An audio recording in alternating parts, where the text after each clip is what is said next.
Hello, everyone, and welcome to This Week in Hospitality Marketing live show number 212. If you've noticed that there is a new face sitting to my right rather than the typical montage of co-hosts that we have, with me is Jared Jones with Husanto, a special guest co-host, and thank you very much for joining us today. And now, Mr. Robert StOnge from Philips is going to be joining us also as a co-host. I know that Kevin, you're CEO. You're COO. He is CEO. He's CEO. He's in the chat week. So ironically, we gave you the direct invitation.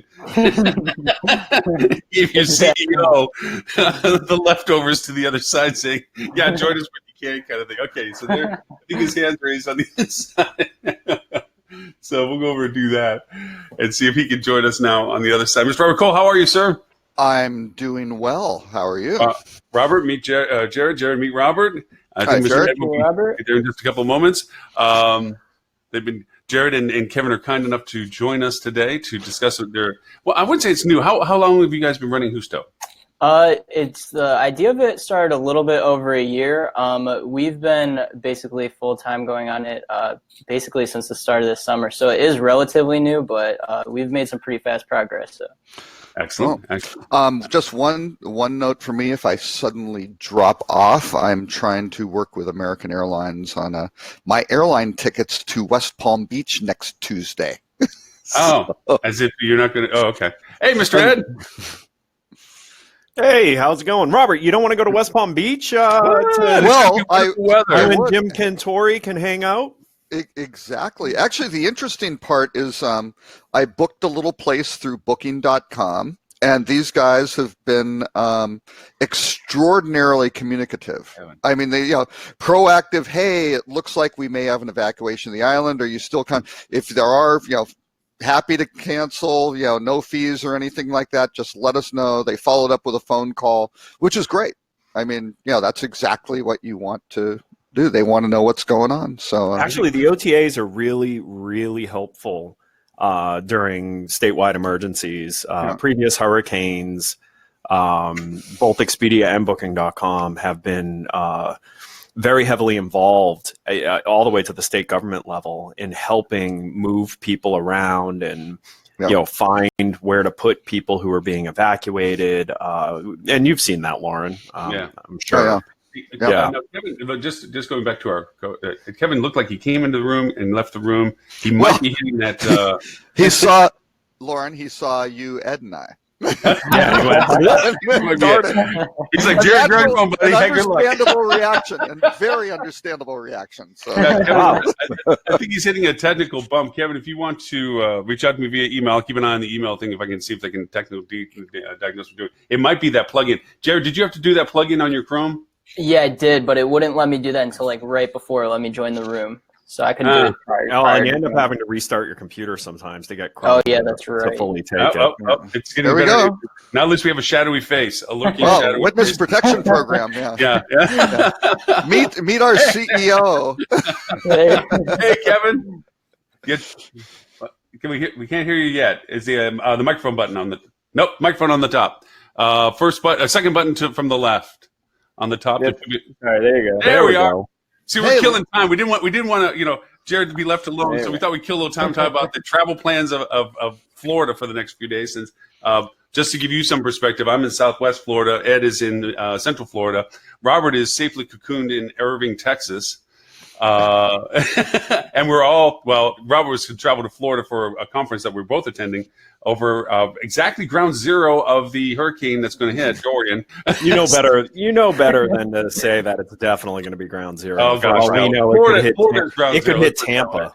Yeah, it can go anywhere. Yeah. It can go anywhere. But anyway, with that all said, now that we have you both on board, welcome. Thank you very much for making it. We as I promised you, we'd give you the first half hour guaranteed your time to shine. Tell us everything and anything we need to know about Husanto, origins, beginnings, plans, process, all that kind of fun stuff.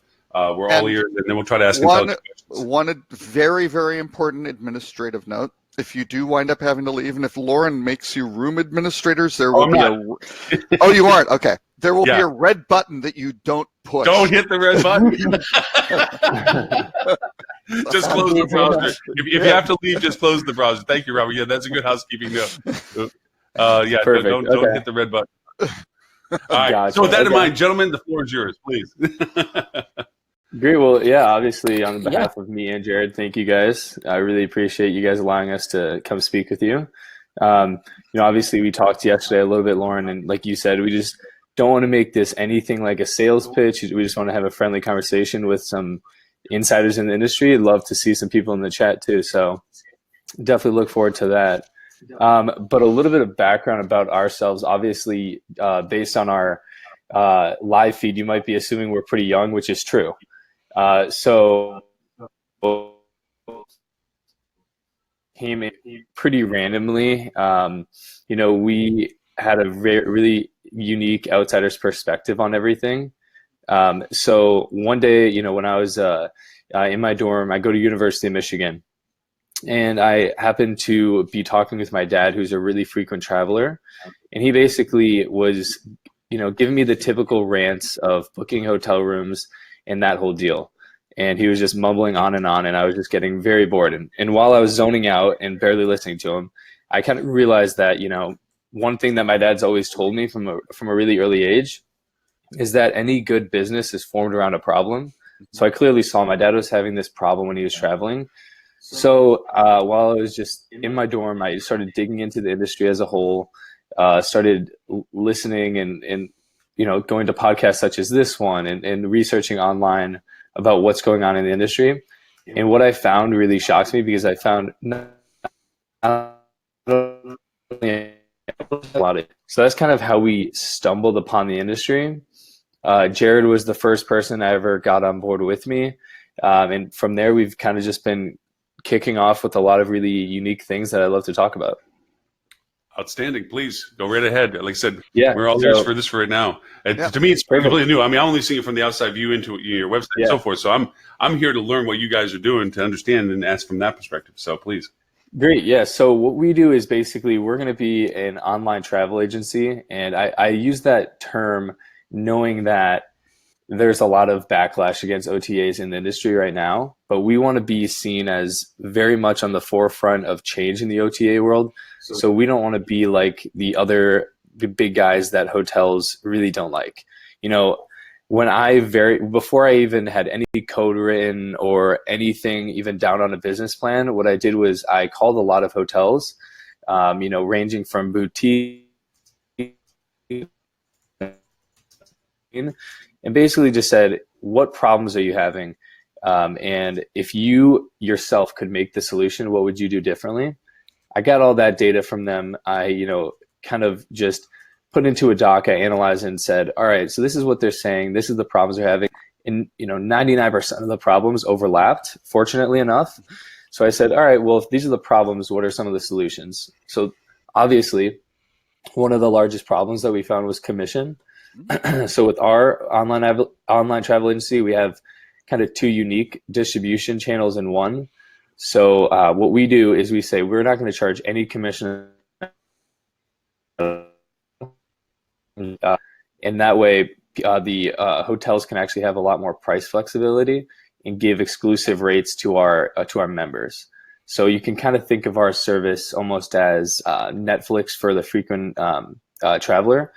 And, where Netflix might be really amazing for the frequent entertainment viewer, we kind of work like that for any frequent traveler. So that's our subscription program. We charge a very low $5.99 month fee. And this is a cancel anytime monthly fee.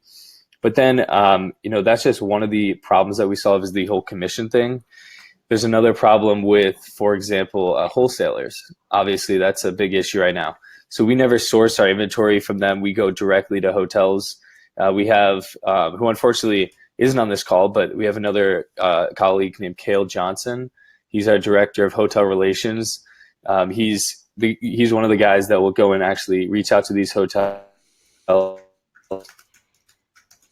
and them what we do differently, and then hopefully sign them up. So that's another route. We don't do anything with wholesalers at all. One of the other things that's really important for us is the whole OTA ranking system, because we don't have one at all, actually. So we built the entire site on these really robust neural networks. So I'll use the Netflix analogy again, if any of you guys use Netflix or Hulu often. So, with us, you basically, the more you use the platform, the better it is for you. So if you like boutiques that are in the $500 to $600 a night range, that's great. That's what we'll show you first. If you are more of an economy class person that might like a chain, maybe even by an airport, that's what we're going to show you first. So we kind of have it a win-win because, you know, I thought of it as if I search on a different OTA and I look up hotels in Miami, and had the exact same results. It doesn't make sense for it to do that. And also it kind of hurts the hotel because obviously they have to really compete for this ranking. So with us, we kind of take that away and say, the only thing we're going to do is personalize all the search results by who you are as a unique traveler. So that's just a little bit about us. I'd definitely love to answer any questions just based on that, and I can take a deeper dive too. Mr. Robert, I'll let you go first. They don't want to talk to me. So I've listened Yes, to they do. 500 Don't make them talk to the grandpa.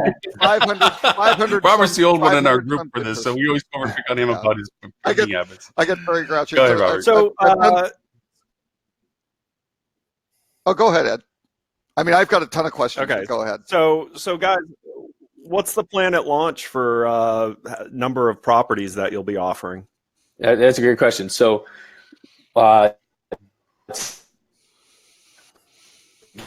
less than 1,000 properties because we really were kind of learning, you know, who do we even talk to about hotels? Do we talk to GMs? Do we talk to revenue managers? Who do we talk to? So we really were struggling there. But now we're actually fortunate enough to have over 10,000 properties now, all pre-launch. We're actually finishing our connectivity project. So we're finalizing a connection with DerbySoft, Synexus, SHR, all those guys. And then we have about 2 months left of that project. And then in that 2 months, our goal is to get around 20 to 25,000 properties. Now, are you getting the hotels to give you qualified or unqualified rates? Those are, I believe they're qualified. Okay. Yeah, because it's a membership. So yeah, exactly. So what we say to the hotels is basically, we say to them, for an unsubscribed user, so you can think any other OTA, we have bar rates, and that's what we do, how the OTA world works. And then, or you can subscribe for that low monthly fee where you actually do get a significant deal, but we don't charge any commission to the hotel. And then in return, the traveler pays that low monthly fee. Okay. So what's your customer acquisition plan? How are you going to get travelers to know who you are? Sure. So we're actually working with a great agency now out of Cleveland. The name's Vivid Front. They basically do they have a really big focus on digital social media type advertising. So we know that, you know, being a startup, we're not going to be able to compete in the SEO world with the likes of Expedia or Priceline because, you know, I wish I had $1 billion to spend, but we just don't. Well, you need we can't really compete there. We're not going to be trying to show up. Yeah, it's exactly. It's about 5 a year. Yeah, it's a 5 a year. You know, so we're not even going to touch that realm because it doesn't make sense to what just happened. So what we're really going to do is kind of be really strategic about it. So we're going to go after, you know, different avenues and showing why we're different with, you know, social media influencers, with targeting ads to people that maybe that have been in airports recently and different things like that we don't have to rely on paid media for. But also what we really want to do is have this unique, exclusive community type feel for the first few months of launch. So what we're going to do there when we initially launch the platform in about 2 months from now, we're going to have a really amazing referral system. So launch a person that stumbles upon it, you're going to have an access code, which definitely, by the way, we will get all of you guys access codes, of course. So you click this link, it'll say, great, you got asked to join the platform, go enjoy it. If you want to subscribe, you can subscribe. And then you having an access link, which means you can have 5 access links to send to friends, family, whoever you might want to send to. If you subscribe, you get 10 access links. And then anybody that signs up through your access links, you both get $10. Mm-hmm. So that way we kind of are social engineering a way to really spread word of mouth from it early on, because we think that word of mouth is going to be our biggest play. You know, if you're staying at XYZ hotel and your buddy is also, and you can say, hey, I got this crazy rate on this new website that I found, that's just going to be the best way, because we know that the hotel and travel world as a whole is pretty elastic. You know, if you obviously we're going to have much better deals than $1 off, but you know, that's just kind of how we want to play it. Mm-hmm. I just to make sure the playing field. I don't know if Ed's listening and just giving us a glimpse of his pretty face as he turns his camera on and off. But just to get, I don't know why Ed's asking these type of questions. Is this is his second company. He opened up Easy Yield, and so it's kind of fun to see you all talk about what you're doing, knowing Ed is the youngest in our group, and when it comes to regular co-host, and he went through this process. He's in his second cycle now, having been now with Flip2. So he is. He's a wealth of information, and I'm sure you guys are doing all the right things. Yeah, but when it comes to startups, businesses, creations, virility, expansion, milestones of efforts and so forth, he's a great resource for it. So I can see why he's asking questions directed in that point of view. It's like he knows the struggles that you guys are going through about, okay, we have this great idea that we want to work with. How do we get to a scale that it actually makes something? He's on his second run, so he's that's why he's putting those questions. While we're waiting for Mr. Ed to bring back the beautiful face, Mr. Robert, go ahead. Yeah. Okay, so it sounds like you're working mostly with the platform. So you're connecting with Derbysoft, things like that. So you're not necessarily going property by property to get these 10,000. Like you're getting more kind of a network connection, I guess would be, so and then going and probing each of their participating brands. Or so how that works is basically we decided on Derbysoft because of the amount of connections that they already have. So Derbysoft is already connected with a whole lot of other CRSs, PMSs, XYZ. That's why we decided on them. But how it works is basically we need to have a contract in place with the hotel to actually be connected. So Derbysoft can't just give us a lot of properties. We have to go to the property first and then say, hey, Derbysoft, we got this person on getting them on the actual platform. So with that being said, then what's making up the 10,000? It's obviously one or two big brands. So we do have flagship chains that have come on board. We're looking for to definitely get some more. We have some really great meetings set up. But also, we're really proud of our boutique acquisition. Obviously, the boutique acquisition goes a lot slower because you might get 3, 4, 5 deals in a week, but those 3, 4, 5 deals only have maybe 100 total hotels. Right. So we have we're really proud of our array of boutiques. But the bulk definitely comes from our chains. Okay. Yeah. But, so let me ask you the big scary question. Sure. And not because I'm trying to give you a hard time. It's just I'm interested to see what you thought of. So the biggest challenge with launching a new consumer-facing travel provider is there is a threshold where once you prove that this is something consumers want, you're at great risk of Expedia or Booking.com making a slight adjustment to their business model and stepping right into your space. Right. What makes you think, or what do you, don't share anything that's like super secret, obviously, because the 12 people who watch this show may find it interesting. And 5 of them are here. Right. So what are you thinking? Like, so how do you deal with Expedia going, oh, okay, so people will pay a membership for special member rates? Great. We already have our 90,000, inventory, and we already have access to be able to take qualified rates. So yeah, let's do a test, and their test potentially will end up being 70,000 consumers in the first try. Mm-hmm. So how do you then combat that? Yeah, no, that's a very, very, very good question. So the route that we're kind of going there is that we want to really set up. So just to be completely honest, the hardest getting them over is that we are an OTA in the first place. The fact that we call them, say we're an OTA, we almost can hear them, holding the phone or the hook just hang up on us.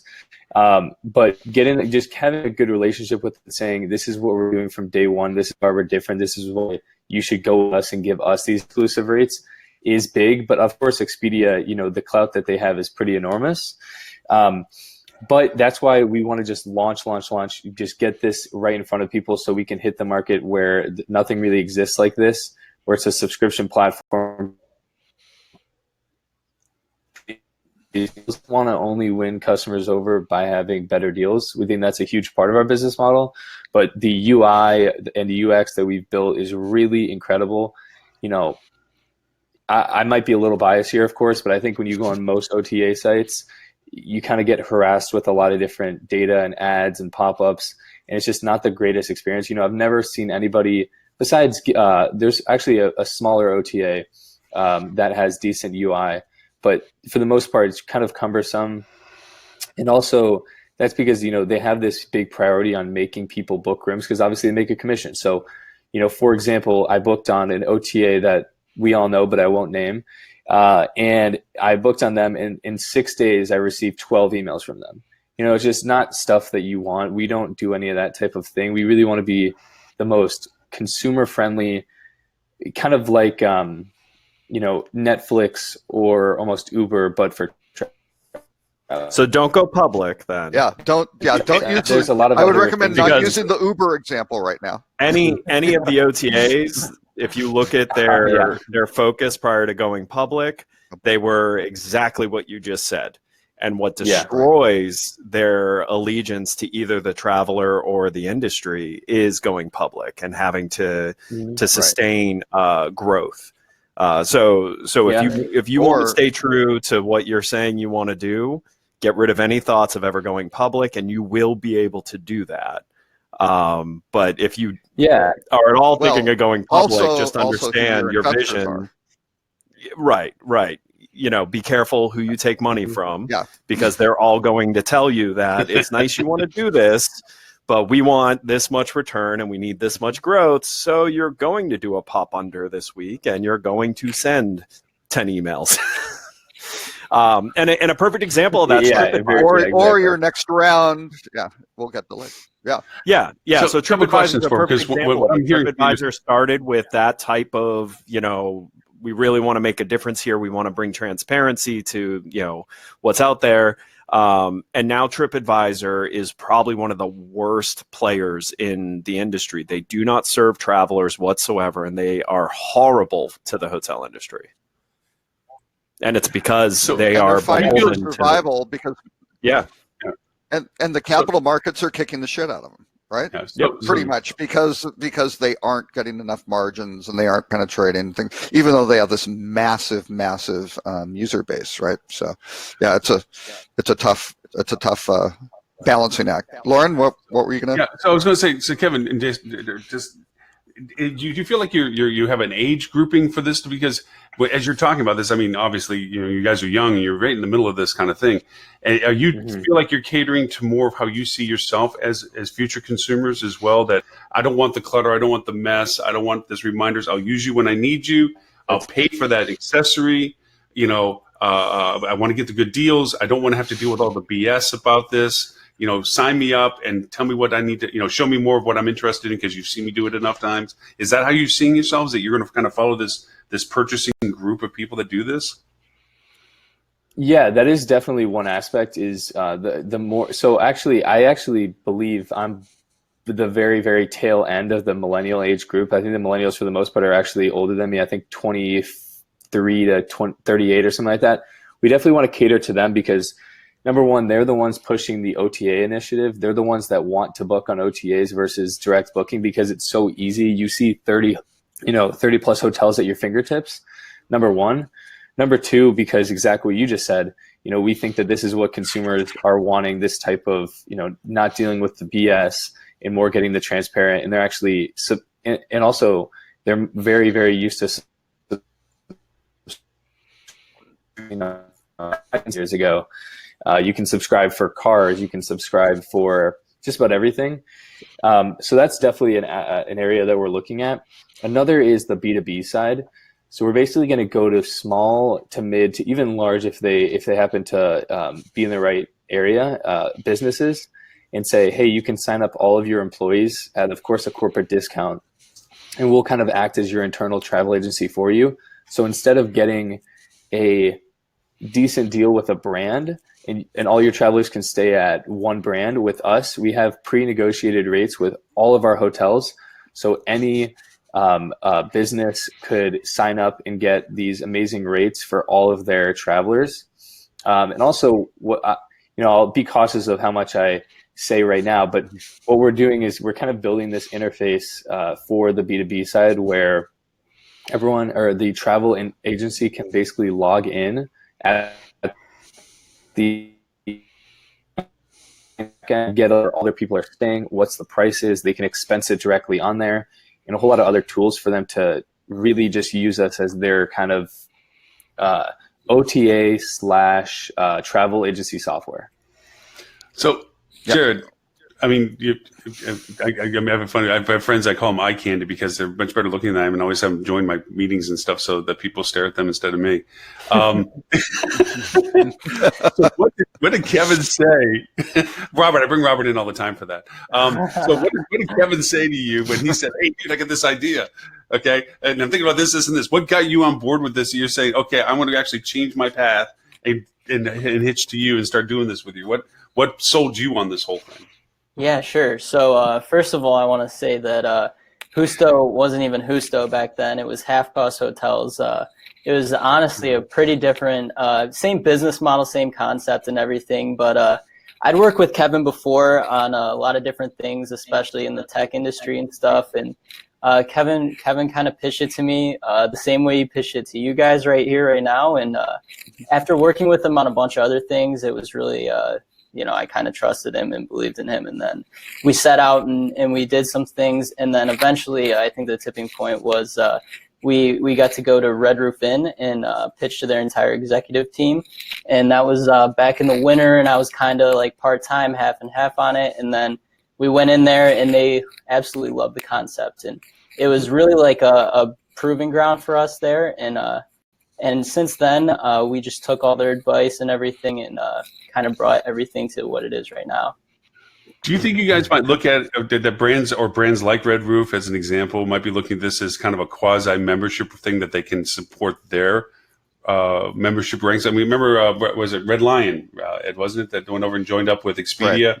Right. They use their program as membership and so forth. You guys are putting together kind of a membership relationship, and a clean one, where you're saying, hey, look, no clutter, no mess, no fuss. It's straight line benefit and opportunity. And these guys might be going and saying, look, we can't construct that ourselves. We don't need to keep branding ourselves, but let's join a potentially larger membership relationship. Do you see that as a pathway for you guys too?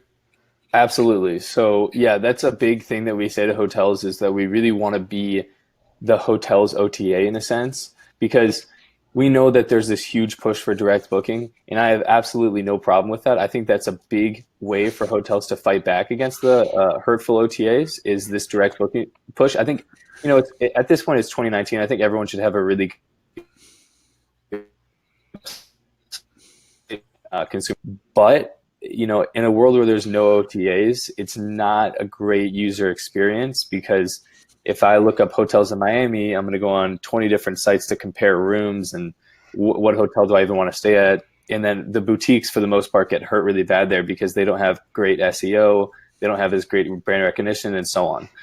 So we go to them and say, we'll basically be acting as your member program or your way to distribute to a great array of travelers, kind of like the traditional OTA, but we don't hurt you by doing those few things that I mentioned before. Mm-hmm. So, what your road? So let me give you a couple of history lessons, because you're young. You look like. How old are you, by the way? 23. So I'm 21, and Jared's 20. Perfect. It's about as old as I was when I started my first company in this space.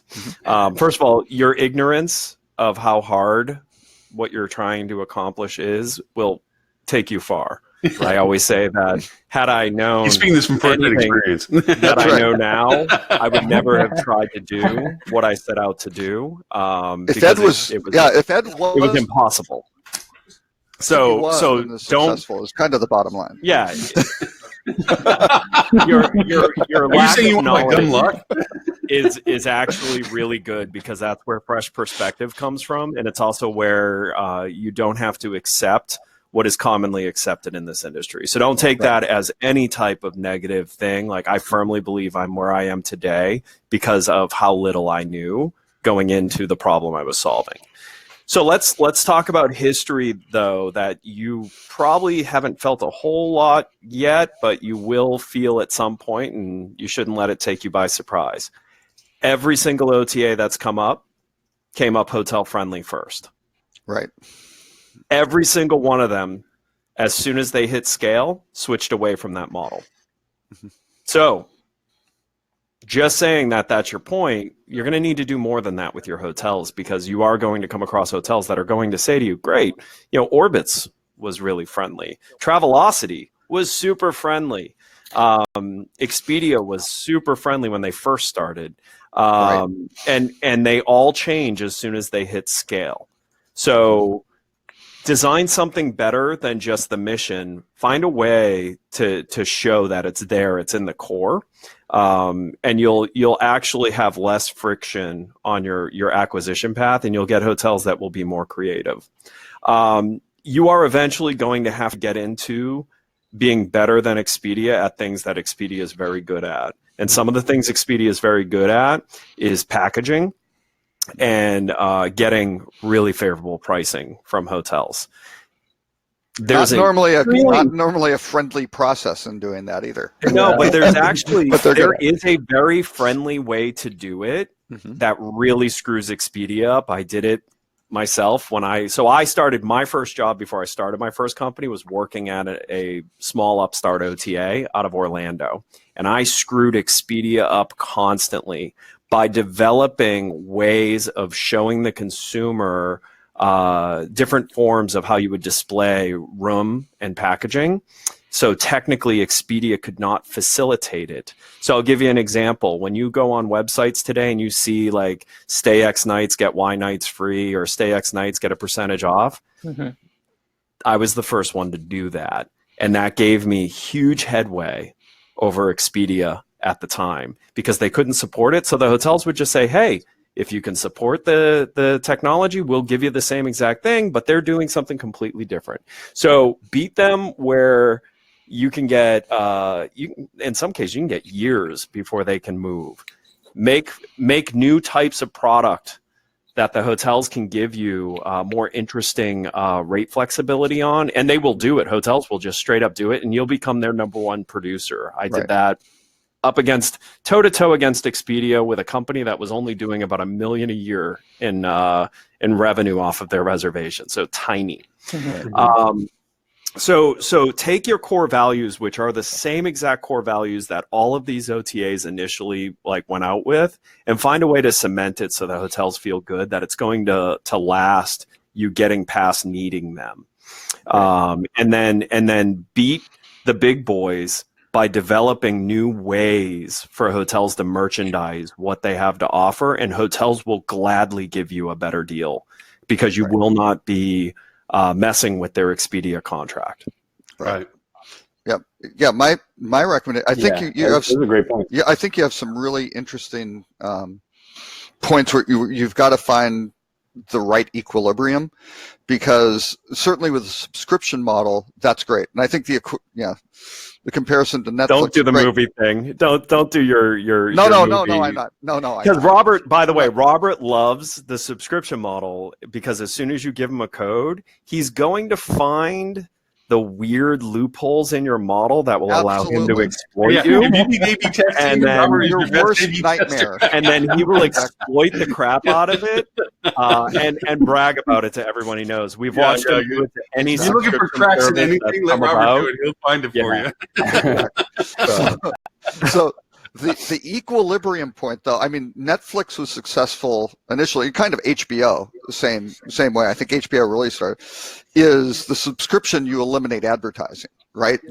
I'm paying to not be exposed to advertising, right? So, advertising kind of absolutely poor demographics tax these days, right? So I think that's a huge plus. The interesting thing in terms of the rates now, are you guys positioned where you can charge, or where the hotels can give you a higher net rate than Expedia? So you aren't sitting there going, hey, we need basically most favored nations clause. You need to give us the same deal you give Expedia or Booking or anyone else. Because if you guys don't have the same profit requirement, right, or the same margin requirement, you can work it. And yeah, I've done a couple of startups myself, perhaps not to the same success as Mr. StOnge there, but we did change the industry in certain ways. We did a dynamic packaging one, and basically we went to them and said, hey, we don't have the same margin requirements on this thing, so you don't have to give us that rate. You can actually charge a higher rate, which is great for the hotels. The better ADR, it helps everybody, right? Everybody loves that. But the price still comes out lower to the consumer because you aren't sitting there. Like Booking.com has what? 40% margin, something like that they run. If you don't have that, if you can do it with 20% margin, all of a sudden there's a bunch of consumer value that you can build, and then that supports the subscription. So you may be able to do that. Now, the huge caveat with that is that makes you much less attractive to investors, right? Because they want to see huge margins, and that's completely what they're drunk on. Yeah, by the way, I mean, let's just be honest here. Is your path to do rounds of investment raising? So what we did, we kind of had a unique thesis about investing, actually. So what we did was look for individuals around specifically the Cleveland area that we really, really value and respect and targeted as potential investors. And also part of this thesis was these all had to be people that weren't in the travel industry. So they had a fresh perspective like we did. Of course, these guys are all regular business travelers, but they didn't have, for example, an OTA company or a hotel company or something like that. Actually, I will say we've been approached by a few hotel companies about investments, and we kindly turned them down only because we wanted to stay on top. Yep. Yeah, So if you're not going to do traditional VC funding and you're going to skip that stage through the type of funding you're going after to then get to middle market, you can build a really interesting business without having to sell out to what the spreadsheet pushers want. Just know it's totally worth doing, but all the fake people that raise money as a profession and don't actually build quality companies are going to sit there and look at you like they don't understand. Right. But it's worth doing because in the end, you'll make more money than they do raising $100 million and burning through it and adding no value. You'll also be more trusted by your customer by not being owned by a venture capital firm. Right. Yeah, that's really important to us. It is. So it's good to hear from your perspective that we're kind of on the right path there. And then also I wanted to go back to your point about us having this fresh, almost ignorant view on the industry, which you got this really amazing coalition of a board of advisors. So when when Jared brought up Red Roof, they were the first chain that we actually got the opportunity to pitch to. The CEO, Andrew Alexander, amazing guy. I have nothing but absolute praise for him. You can tell he's one of those guys that, runs his company really well, has a great culture there, but also is always looking for new cool ideas that he can get, first kind of dibs on.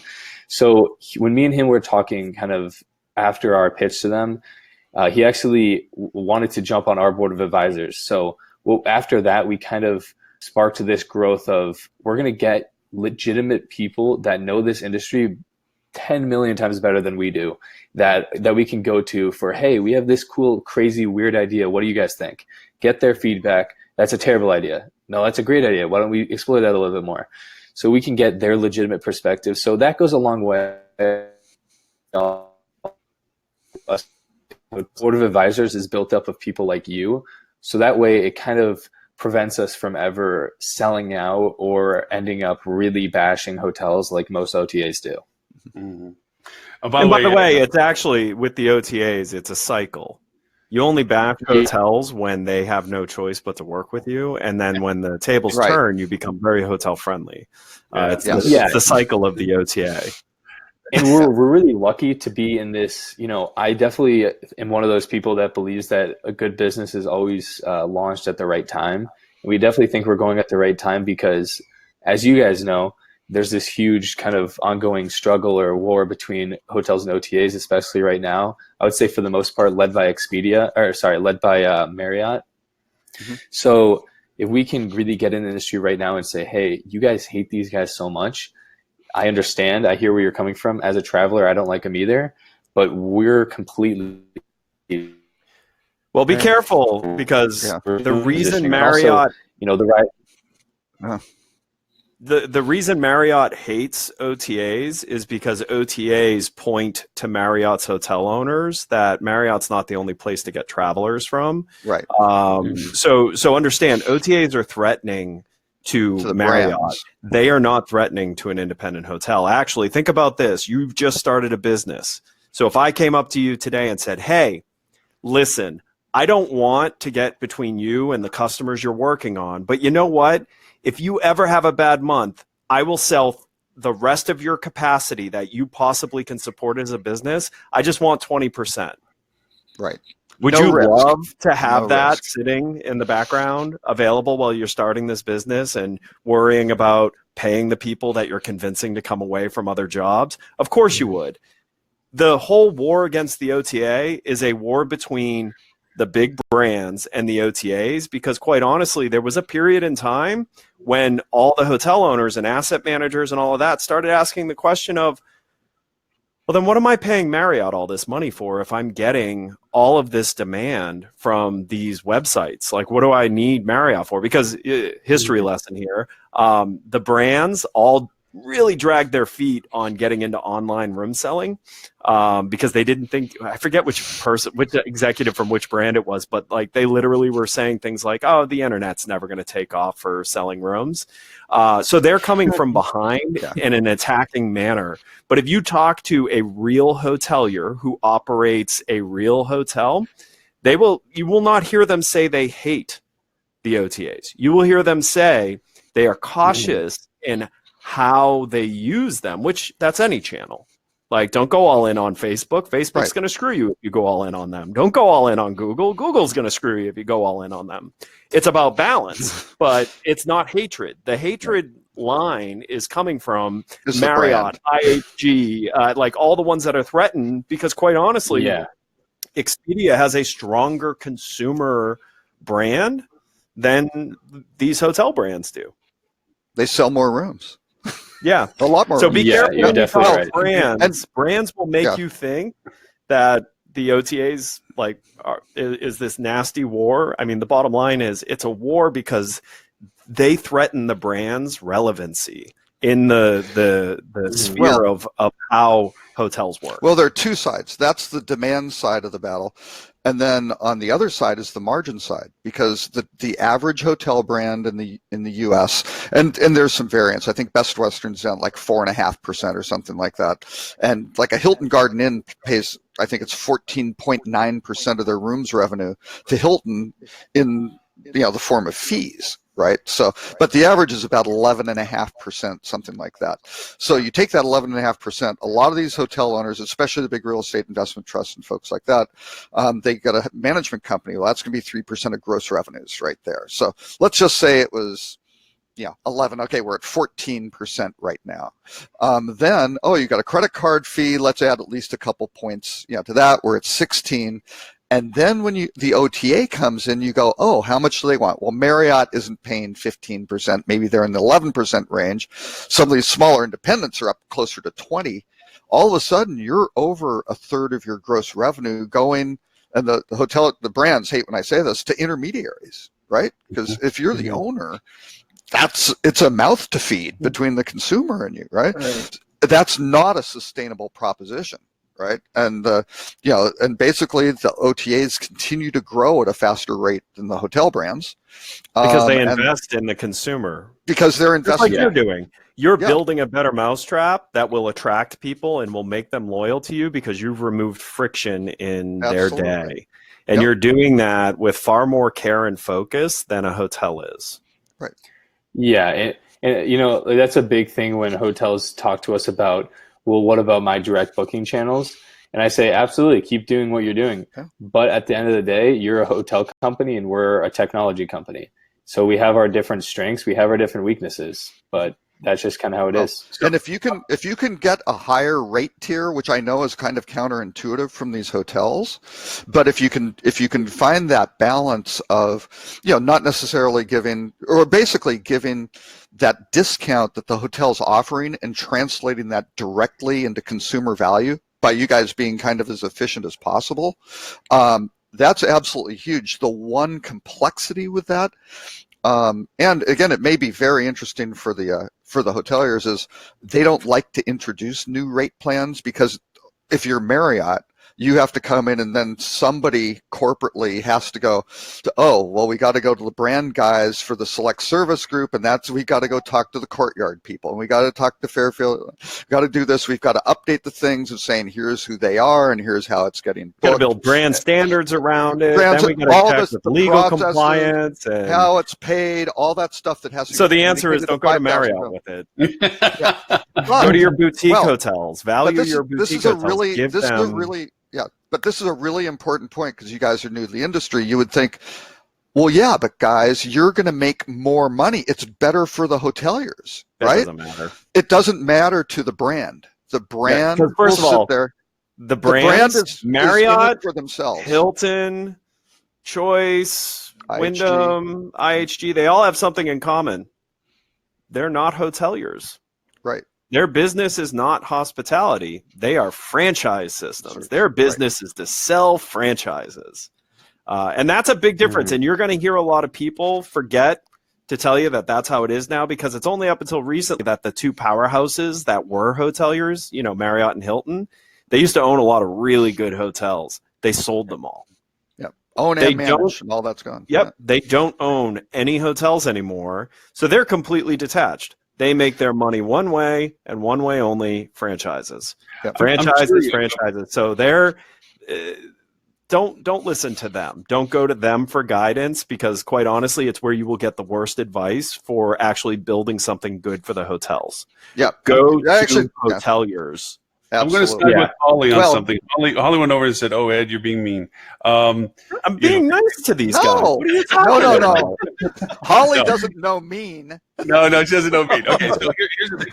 When I used to run hotels, I used to want to hire people that never worked in hotels, because they saw the product for what it was truly meant to be from the consumer side. You're approaching this exactly the same way. Hey, look, there's this functionality.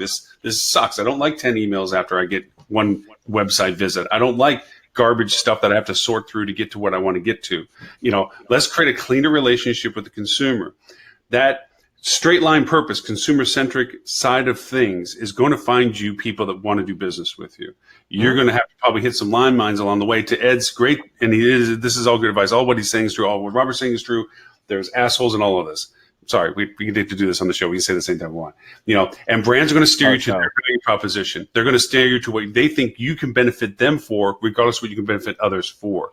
Your purity of saying, what does a consumer want? I want to be able to go to a place that, I'm paying some coin for, that I don't have to go through BS to get to, that shows me stuff that historically I was interested in, and I can see rates that I can get that match or maybe better given circumstances than what I find elsewhere. That convenience factor alone, even though they could possibly find, like Robert will possibly find the best deal from somewhere else, but it took them, an hour and a half to do it. These people don't want to do that. They want to go to a place they can get a good rate.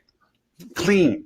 You got a purity. Yeah. So, if Ed wants to say, it's out of unawareness of some of the nastiness on the other side, so be it. But if you keep that straight line thought, you keep the vultures off your ass about giving you money, but then you have to do it their way, or brands telling you to do it their way because it benefits just them for what they're doing. If you keep that purity of where you're wanting to go, you'll do a great business model. It'll build somewhere. You're going to find hotels. From my perspective, if you come to me and say, look, you're an independent hotel and you got some strong comp set, we can find another avenue for you because we have a membership. We're bringing X thousands of people to your door. Cool.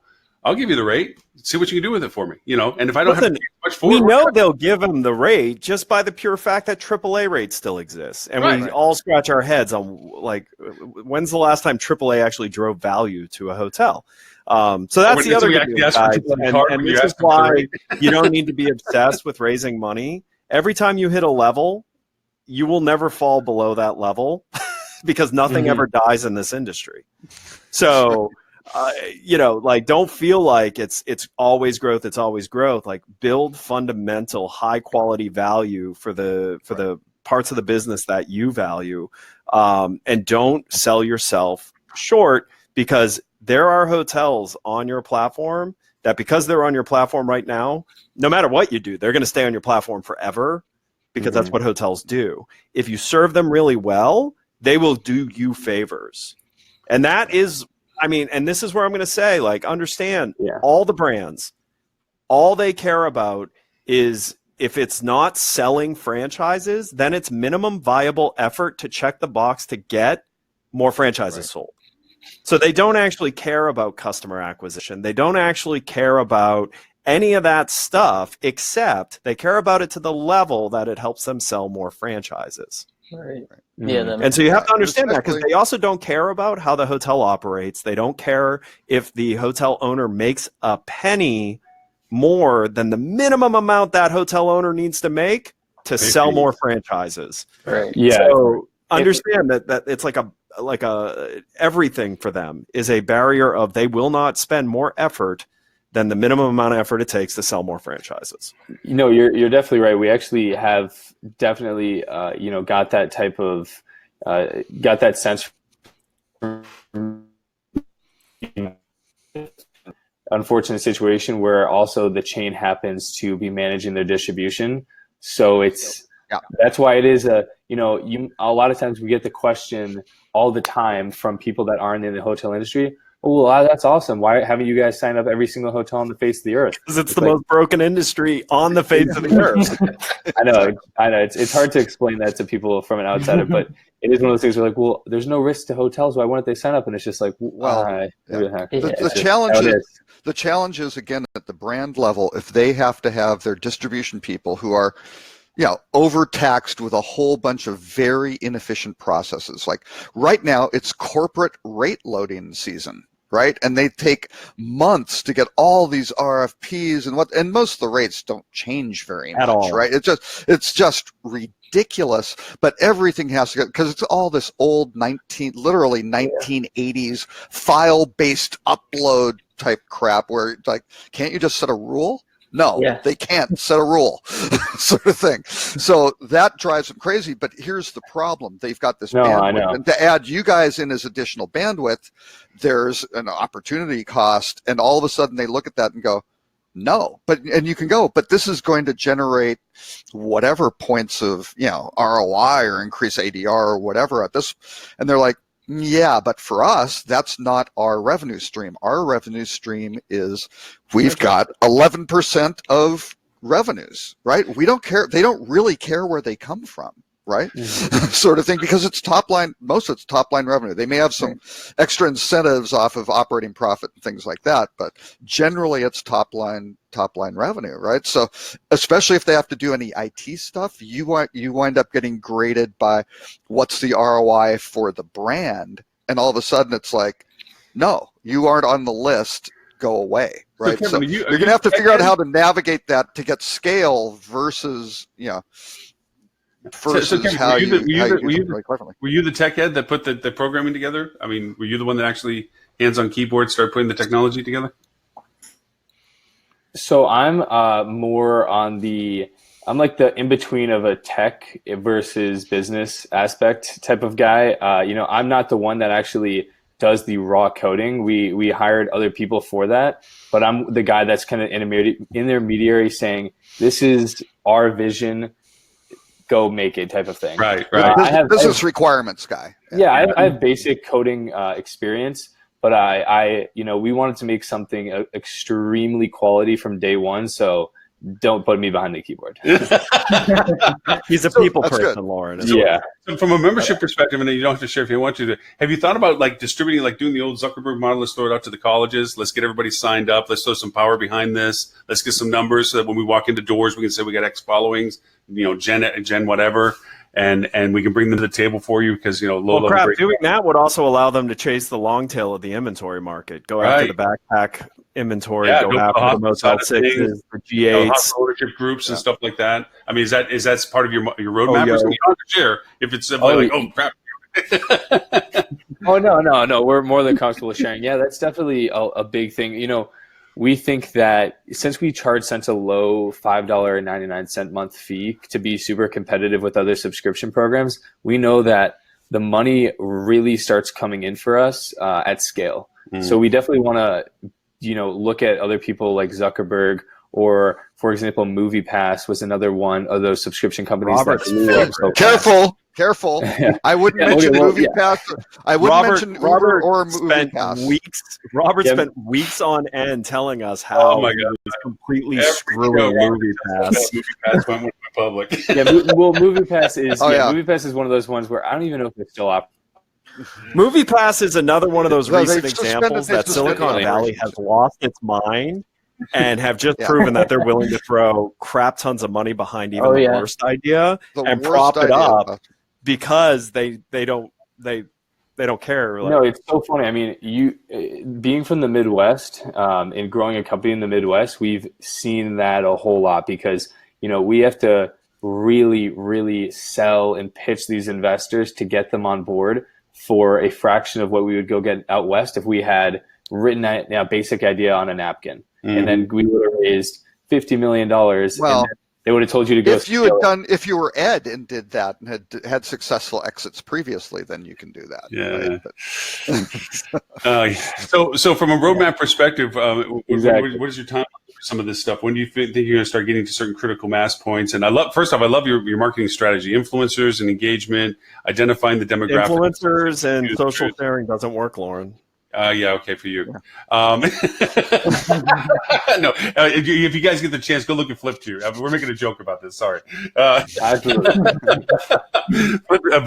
current model, Flip2. No one cares what their friend thinks. Come on, Lauren. Yeah, right. If only Ed had friends, he'd realize this. But he is the platform Flip2 is what his business is, and it is totally based on the engagement process of influencers and friends and people and collaboration of information. Advocates. Yes. So timeline. So we're really just the one thing holding us back from launching right now is this last connectivity project. So it's basically the developers connect. And then once that's done, we were really again hoping to have about 20 to 25,000 properties, so that from day one we might not have that little niche crazy B&B that you love staying at in Key West, but we'll have mass for you to stay anywhere else with some comfort, with some option. Because that's important for us, because obviously if we're subscription based, we got to assume that anybody that subscribes won't use another OTA. So, we got to have that mass. Well, initially, they're going to shop the shit out of you. As soon as they give you $5.99, you're going to see all sorts of shopping with no booking, because they're testing if they want to give you another $5.99. $5.99, right? Yeah. Oh yeah, absolutely. They're definitely going to go check the difference in prices out. Right. That's for sure, and that's what we definitely want to win them over with, saying, here's the rate that we say. We know that every single OTA tells you you're getting the best deal. So what do you actually? That does beg another question. How are you guys dealing with the content issue? Like, so beyond rates, it's more than rates and inventory. How are you? Sorry, what was that? How are you guys dealing with the content issues? So hotels, all the imaging. They don't. They don't have good content. So, like, are you guys writing better content for your consumers? Because actually, a lot of people don't realize this, but that's a lot of Expedia and Booking.com's overhead is actually writing better content than the hotels would write about themselves. And it's actually where they have a lot of their consumer loyalty, is they do a better job at presenting the hotel than the hotel does. Right. That's a great point. So, we pull all the content from the companies like DerbySoft and all that. They have a program called DerbySoft Max that supplies the content for the big chains, and then that they have access to Leonardo, to Ice Portal for the photos and that type of things. Right. But for content for the small guys that might not have the best content or even a place. No, but are you guys going to append that content? Because that content's garbage. Yeah, we definitely can do that 100%. You should. In amend stuff. Yeah, and also what we do is we kind of simplify everything on the user interface type end. So if, for example, the API pulls, all this mumbo jumbo about a policy, we'll kind of take the keywords automatically and make it more of like an image type thing. So, it'll say pet friendly and it'll give a whole policy there. Instead of writing that whole policy, I will just say pet friendly and then have a little picture of, a dog paw. So it's super aesthetic and user friendly without giving you paragraphs for each policy. I'm going to get a little more granular about the marketing concept we do when you do the rollout. Are you basically doing a broadcast announcement of launch, or are you saying, look, Cincinnati at the time of launch normally travels to, based on demographics that you have signed up or would want to have signed up, to certain destinations. So you're going to create influencer engagement associated with those destinations where you have solid inventory availability, to Ed's point, so that the $5.99 is worth the spend. The next $5.99 will be worth the spend, because they're finding value in the relationship rather than them looking at a place that you don't quite have enough inventory to validate the interest, and you lose memberships because they're picking someplace that you just don't have enough stuff there to really validate their value proposition. Are you tailoring your marketing to being centric like that? Or is it too much to ask to say that you can talk about that? Yeah, it is. So with this, with the social media tactics that we're taking, and the not even just social media, but just the different marketing strategies as a whole, the company that we're using has insane. Their niche is really this back end technology to look at the social medias, to look at the digital marketing. You can say you can target the right fine. people. We don't. Yeah, the agency is Vivid Front. They're really good at basically quirky different ways to target the right people. So that way, for example, let's say we just got a whole lot of inventory in California for whatever reason. We could now say, all right, let's instead shift our focus from Ohio and Florida. Let's go do a big campaign focused on individuals only from California, because now they can comfortably book in California and things like that. And we'll also we'll have obviously a lot of data on where our travelers are going. So we'll get that data. Oh, our travelers are traveling to Boston, so we got to maybe get more inventory there if we don't have enough, and different things like that. Okay. But for the very, very launch,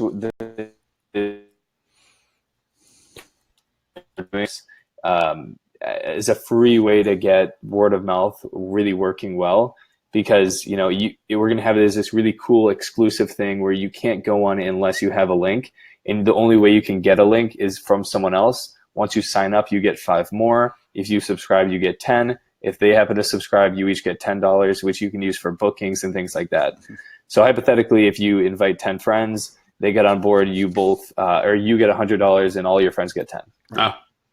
Well, if there's any pattern of similar things, is the fact that successful businessmen have movie posters or opera posters behind them. So, yeah, I'm sorry, I'm in my friends. I am far less cultured than he is. Obviously, he's got Phantom back there. I'm like, look, Iron Man!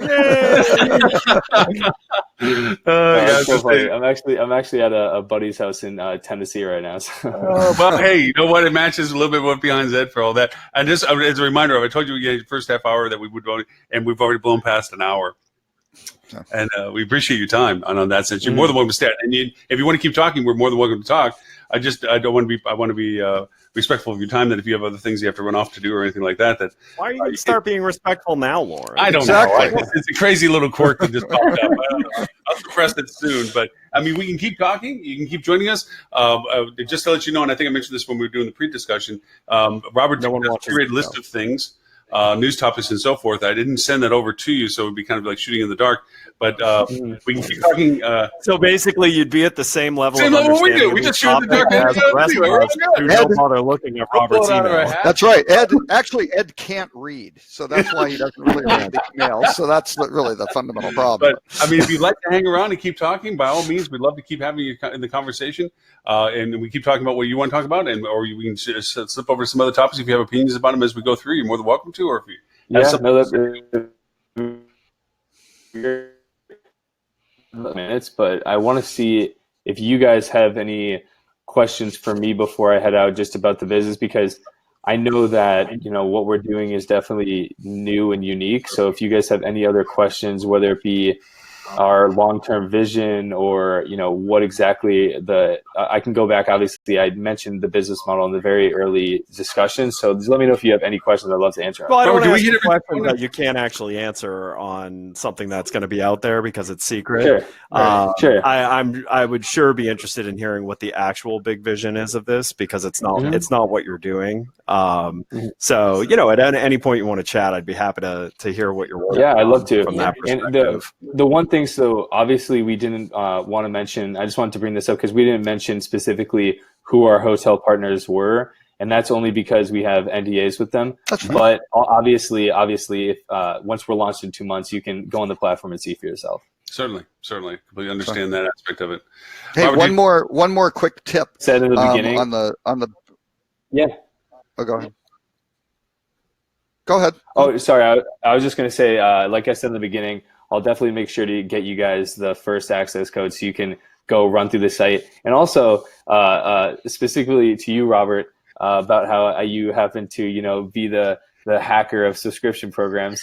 So we actually have a thing on our platform for the first few months where if you report a bug, you get $5. So obviously that's only $5, but maybe for you, he will. For each bug. No. He will exploit your problem to way more valuable than $5. Right. Exactly. So maybe we have. You're talking to someone who for 2 years in a group of people exploited a Continental Airlines fairing issue where they could not fare over spokes. They could only fare their flights over hubs.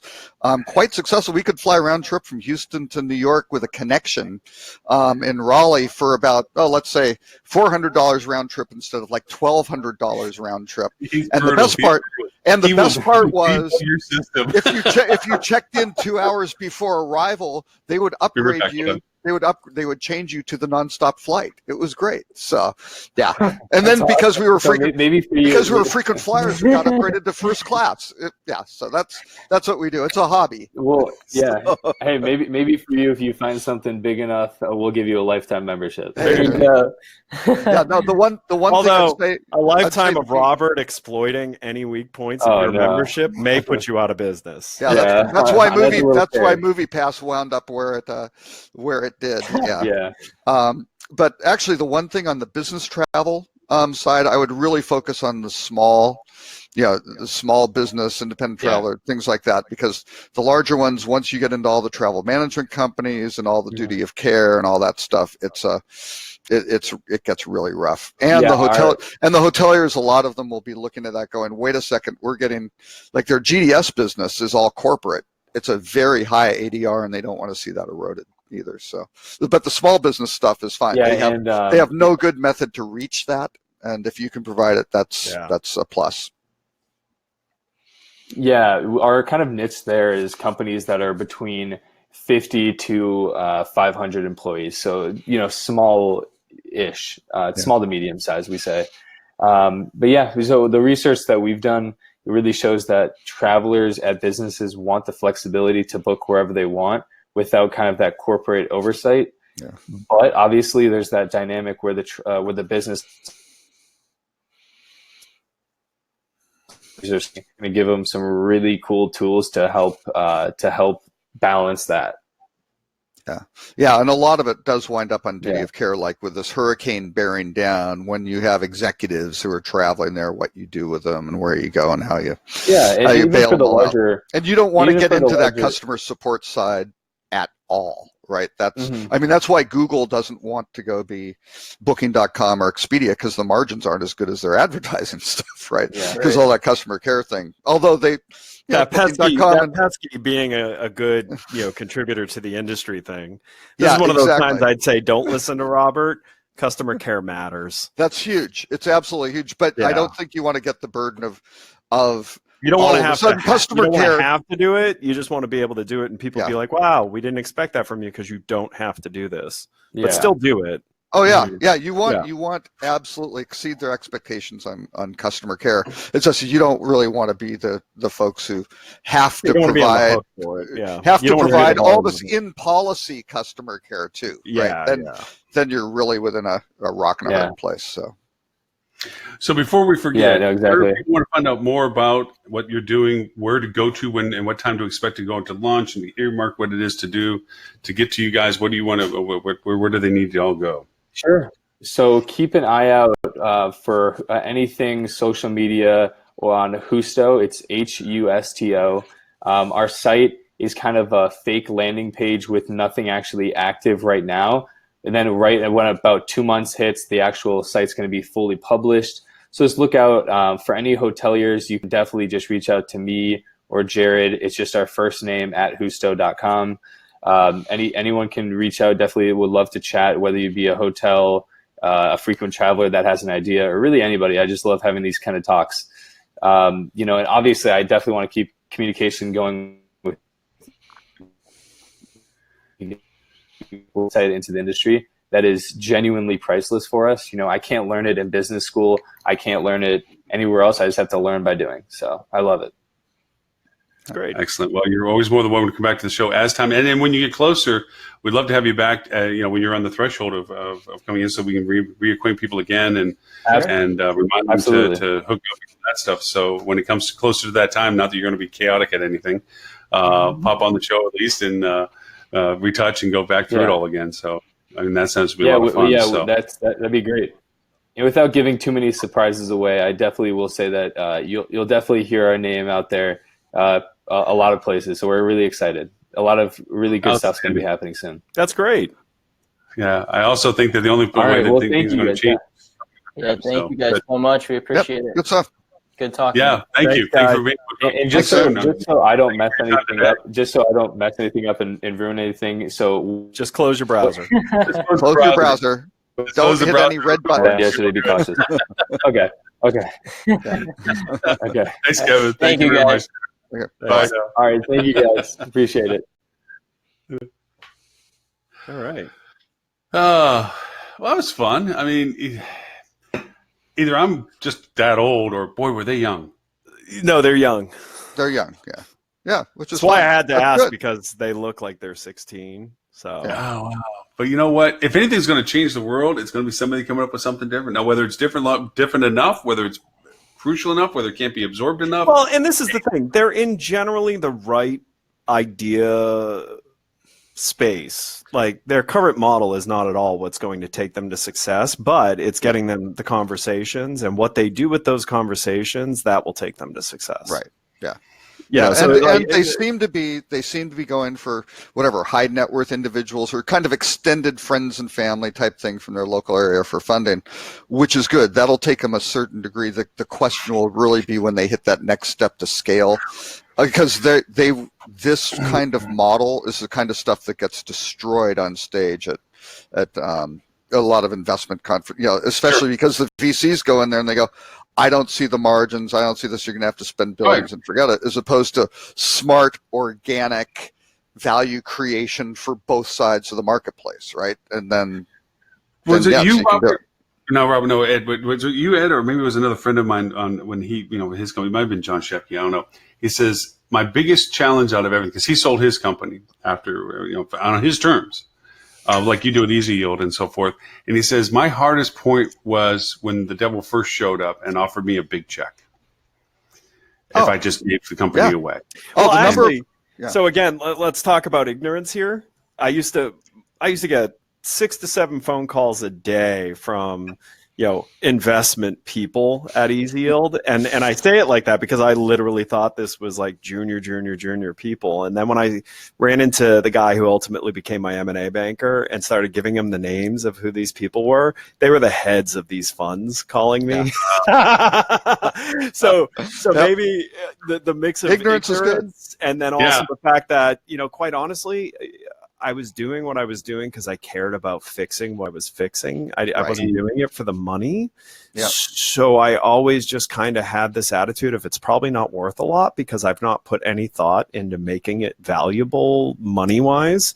But it's funny, that made it to where I never took any of those people seriously. Like if they'd catch me on the phone, I'd be like, hey, thanks so much. I own the company, cash. We're doing great. We're not raising money. Thanks a lot. Have a nice day. And I wouldn't listen to them. But then I did find out it was like heads of like major capital groups and heads of like major private equity groups and all of this. And I was like, oh, wow.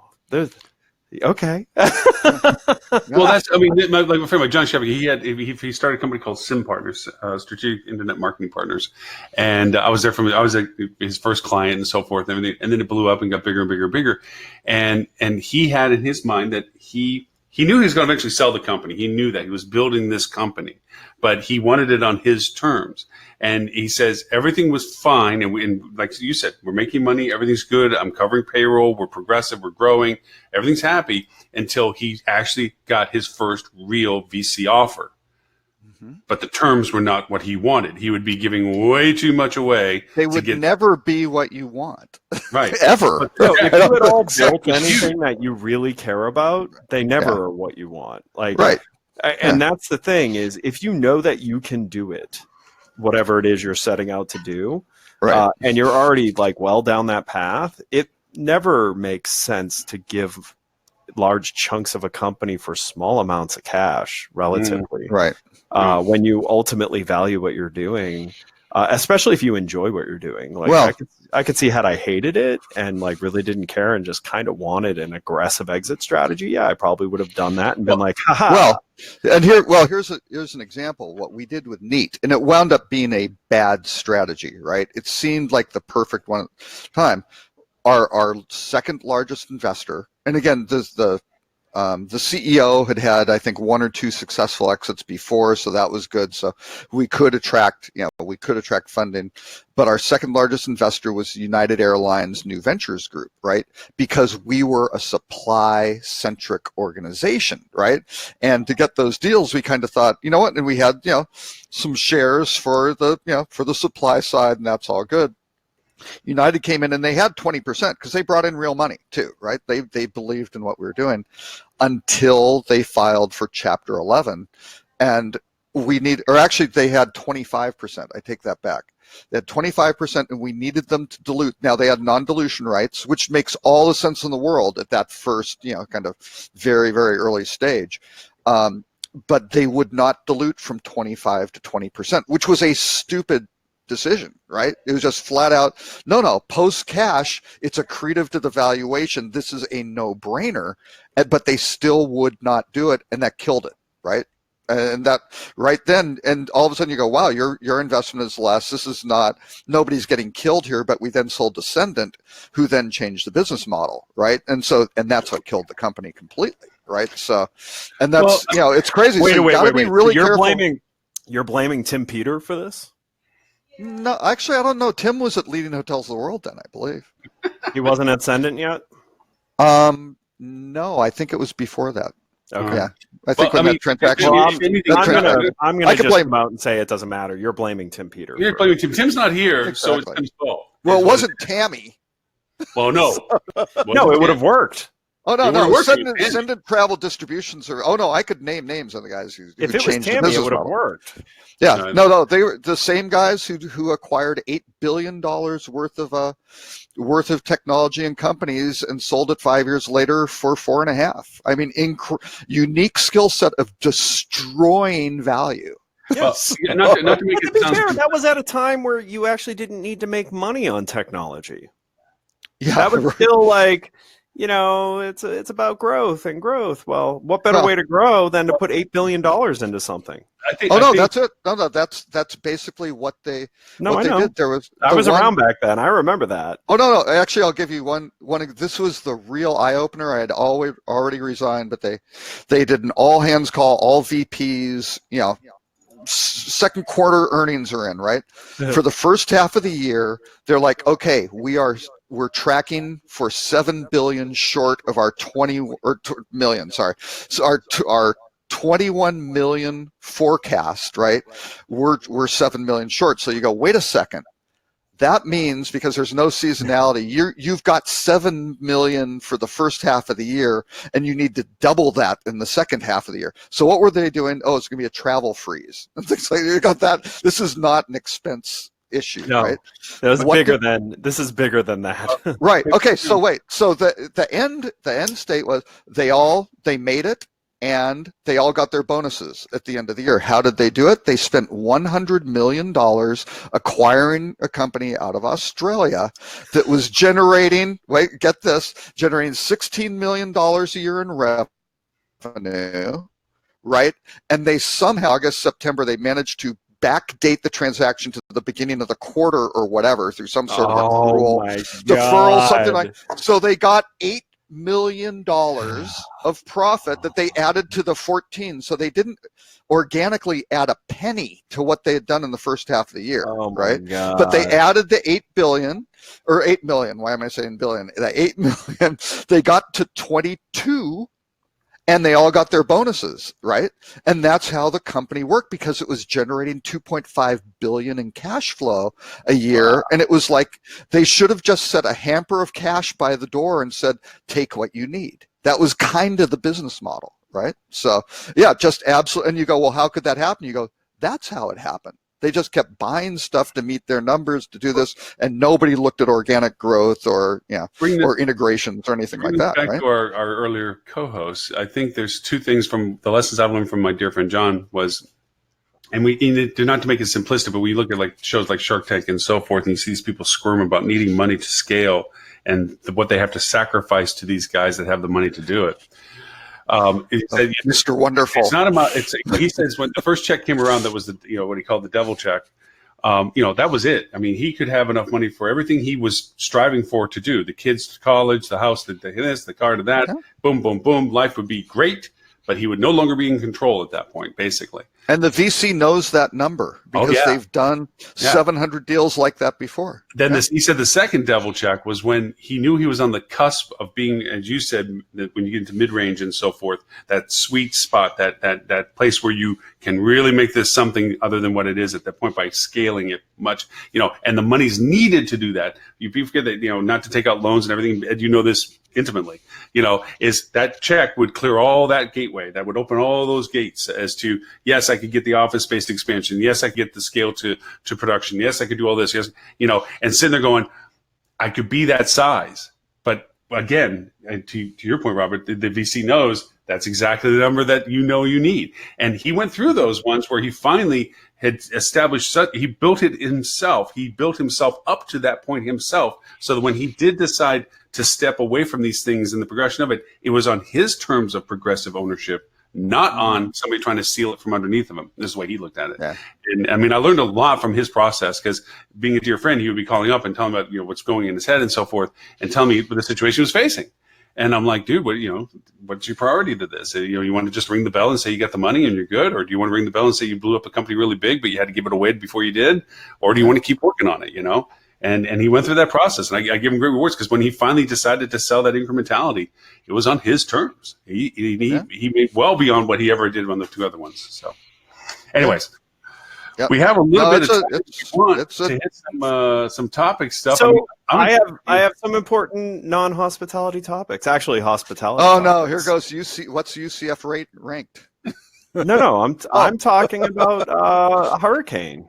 Oh, yes. Yes. There's this little thing. We're off. Yeah, it's it's interesting because the entire state of Florida's Labor Day is ruined. Yep. So you got to think about the economic impact of that. It's kind of the last good weekend. Yep. Yeah, it's But now, if you look at the latest Euro and GFS model, this ruins the last good weekend for the Bahamas, the state of Florida, the Georgia coastline, and the South and North Carolina. Yeah, South and North Carolina coastlines. Yeah. That's enough of the travel industry that, like, you're going to have to, like, take this into consideration when looking at, you know, how the industry as a whole is performing. Yeah. Because it's amazing. Like, it is going to hit and have effect from the Florida Keys up to potentially DC. Yeah, both coasts of Florida. Yeah. Like Food and Wine Festival started this week. Disney opened Star Wars this week. This was the weekend that hoteliers were counting on in Central Florida. Oh, yeah. You know, Daytona, St. Pete, Clearwater. This is the last good weekend for a while. And they can't make it up next week or 2 weeks later if nothing happens. Well, and they're not going to get to house relief workers. Like, it's not the same type of situation. Yeah. So, like, this is going to be a blip, like a real blip in the industry's, you know, performance. I can tell you, that the other markets that we have clients in, it has changed our short-term strategy completely. Texas markets, West Coast markets, Northwest markets. Yeah. Hey, breaking news, Lauren. HSMAI has HSMAI has canceled all the stuff next week. You say breaking news like Lauren didn't know that. Lauren is the godfather of HSMAI. Hey, I got a deal confused. No, I just saw it too. I saw the email pop up with it, and I was wondering leave the gun, take the cannoli. Hang on to it, because for me, even no matter what model hits, the breakers are on the water. So it's why it's called the breakers. Breakers, exactly. It's about attendance, and if the airports close, if Lauderdale or Miami, and they're going to are closing. A lot of this is coming, people infusing in. Well, even worse, here's the thing. Now that this thing's slowing down, like, this is going to be over Florida and affecting, like, a good amount of Florida. Yeah, and actually potentially 3 because of the size of the storm. It's going to be a one over you, Ed. It's going to be a one over your head. I know. Well, you're going to get storm surge. You're going to get storm surge. You're going to get flooding just from we have more than, and then the backing up of the storm surge and the combination is really bad, right?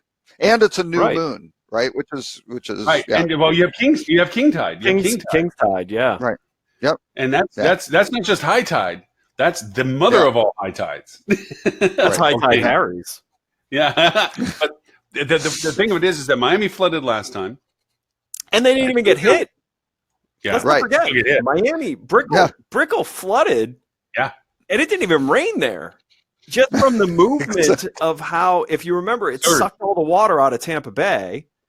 Right. And pushed it up to another area. Well, in the Bahamas, it's in the Abacos, it sucked all the water out of that, like, sheltered area in the Abacos. That's not a little bit of water. Exactly. Like, that's like 90 to 300 feet of ocean that just disappeared. Yeah. Scary. It's going to be interesting. You know, we're trying to plan for it here, which is a challenge, because normally Orlando, it's like, no matter which way it comes in, we're fine. But I'll tell you what, you know, the model keeps wobbling, and one wobble in the wrong direction for us, like when it was pointing at Titusville, that was going to be catastrophic to Orlando, because Orlando has not been hit with something more powerful than a Cat 2 in like 80 years. So, you know, when we talk about areas that have problems with hurricanes, it's generally the areas that are getting hit for the first time in a really long time with a new level of power.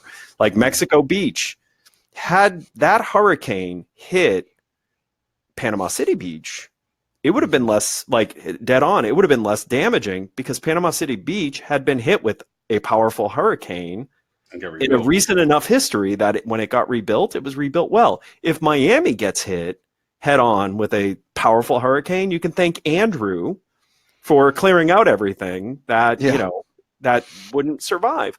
So, you know, when you look at the fact that this was starting to look like just 2 days ago that Orlando was going to get hit with potentially Category 3, that would have been That would have ugly. been devastating to Orlando, because Orlando has not, in recent modern history, and remember 80 years ago what Orlando was.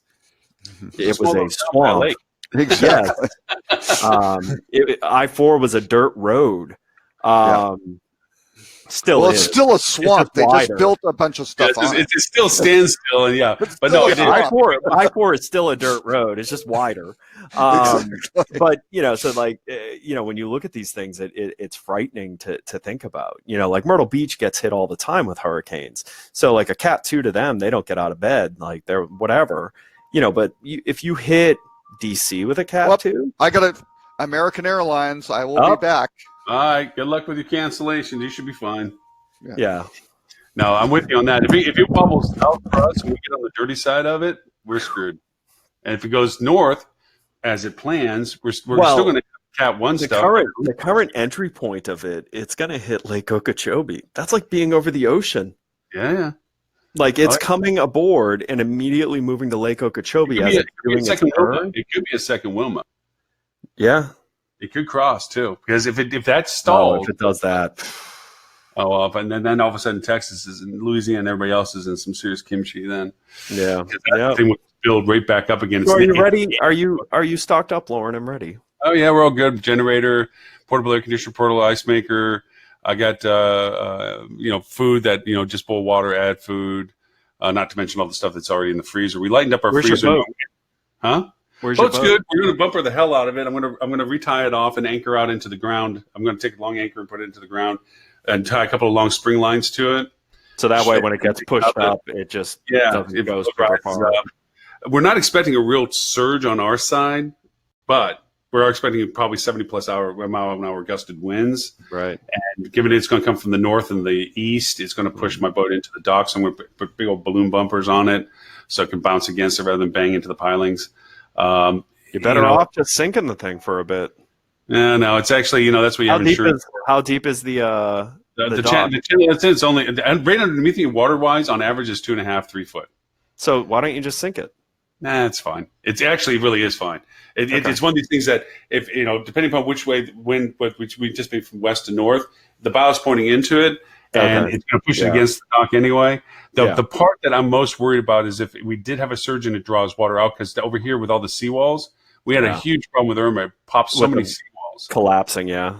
Yeah, from the water drain going out and the seawalls collapsed because of the lack of resistant pressure. But no, I mean, all in that sense, how you guys are doing? We are, everyone here has been taking it seriously because, I'm a doomsday prepper by nature. Oh, yeah. So everyone here, I think I started telling everyone to get ready on Tuesday because I was like, I've seen this path before, Tuesday. And I said, if it misses Puerto Rico, we're screwed. And what did it do? It missed Puerto Rico, yeah. It went, and ironically, not between Puerto Rico and on the outside of it. Yeah, Puerto Rico dodged a bullet on that one, which was really, I mean, thank goodness. Now I'm worried about the Bahamas. If it dips any lower, they're in bad shape. They're in bad shape anyway. They're going to go right over everything. Freeport, Nassau, everything's going to be right on Cat 4, if not more. I mean, this thing's but the southern part of the storm. So it's not. I know that sounds crazy, but it's a big difference. If you're going to get hit by it, it's the best place to be hit, which is what we're hoping. Our edge of it is, but everything about nothing about this thing. I remember, was it 6 days ago now, maybe 7? They were thinking that a couple of the miles had it going through the windwards and dissipating, right? And then worse, it's going to be a tropical depression by the time it hits us. It could even break apart. Well, nobody's been right. Nope. And the only part that they have up to the point is Sunday, because there are 2 high pressures. One low. Well, now it's moved out. They've got it pretty solid. Yeah, until about 8 a.m. Monday now. And it slows down and it stays over Florida. And that's the problem is it's a smaller storm that is about to decelerate. And that makes it really hard to predict. And a single wobble changes everything. Yeah. And, to your point, and from a hospitality keeping, since we're live on the show anyway, it's like, all of Florida is a complete. Last night when I was walking my dog Edison, the bars on a Thursday night that usually are packed parking lots, dead empty. Yeah. Not because now, part of the argument would be, hey, it's a holiday weekend coming up. Yeah, but also and people have started that holiday weekend. It's Thursday, Yeah. like So it's like, no, this is because people are seriously, because we've had Irma 2 years ago. Yep. We know that this and Irma was frightening. It scared. If we used to own a home over in Boynton Beach. Yeah. If we had that home over there now, we would be driving. We're category 4 hitting, nowhere near it. Sorry, take the house. Bye. Okay. Yep. Yeah. We'd be driving past you on our way over to the Panhandle or someplace up in the other half of Georgia. To get hit then. That's the other thing. We'd wait for really, it over there. These storms are getting so big that evacuation is almost silly because it's like, know, it's going to hit the entire state. So where are you going to go? Yeah. Well, depending. So I came on to just because I was curious what the guest speaker was. I actually didn't look at any of Robert's stuff. The only one that caught my eye was Ambridge going to bed with Interstate. It's funny. I was talking about that with my director of sales this morning. It's been a long time since Interstate has been involved in a major M&A activity. Because, you remember, that's how Interstate was formed, was all this. That was their big thing. That was Interstate. Interstate was all about acquisition. And it was almost endless. It was for 6 years, it was this, and this. Yeah, and then, nothing. And Ambridge has gotten really big, really quick, too. I look at this and, man, if I was Hilton or Marriott, I'd be worried about this. It depends on how well they merge. I was going to mention that having dealt with Ambridge as a client and Interstate as a client, and then having worked with being gobbled up by Interstate back in the day when I had a hotel. That's right. Yeah. There's so much diversity of management initiatives in those organizations when they're that big, because they've tried to appease so many for so long and so forth, that you get this very political environment. And I would have to say that my concerns are that sometimes that with the size of both of those companies, there's so many working agendas in there. Can they actually get consensus? Who's really going to be the lead? And if so, whose vision is going to get adopted, and how well are they going to be able to push that throughout the merger? But they had both companies have had a lot of similar agendas as of late. Yeah. They've kind of been working on the same problems within their organizations separately, and have they've kind of been on the same path lately. Yeah, I think that's another thing too with Ambridge and Interstate. I think because of the growth around them from the brands, they've been kind of pushed together into some parallel process, and strength in number. It's going to be interesting because the leadership of Ambridge is pretty strong-minded, and the leadership of Interstate has a vision right now. They've created this vision for themselves, and so I'm really interested to see how that all comes together. It's kind of fun when you see when you have people by name, people by history, their personalities, and you're looking at it going, it's going to be interesting to see them in the same room. Yeah, you're like, I can't wait till they have to deal with each other. Can I just be a fly on the wall? I want to hear that conversation between those two people that walk in with their entourages and their missions and their heck yeah. In that sense, it's going to be a very interesting combination that comes out of all that. And I think, to your point, it should be a strong one that the brands should pay attention to, because now they're bigger. Yeah, and also they have a lot more flexibility because they're not touting brand. They're touting their service, their control over product, not their product. Yeah, and it gives it gives them almost a Blackstone-like leverage to talk to the brands. Mm-hmm. This is what we're going to do with your branded hotels that we are franchising. Because they're not going to be your branded hotels if you don't go with this, right? And we will go over and reconsider what we're going to be doing with those. Mr. Robert, were you successful in your renegotiations? Sir? I'm on hold. I was just going to say, what's the surviving company name? Is it Ambridge? We'll find out. It's Inter-Aim. Inter-Aim or Aim State. Amber State. It's Amber State. Okay. Thank you. Amber State. I would say because Ambridge acquired Interstate, I would much rather be on hopefully the hire than the Interstate team. Hopefully they hire the same branding geniuses that branded Bonvoy. Oh, yeah, that'd be awesome, wouldn't it? Exactly. Yeah. Exactly.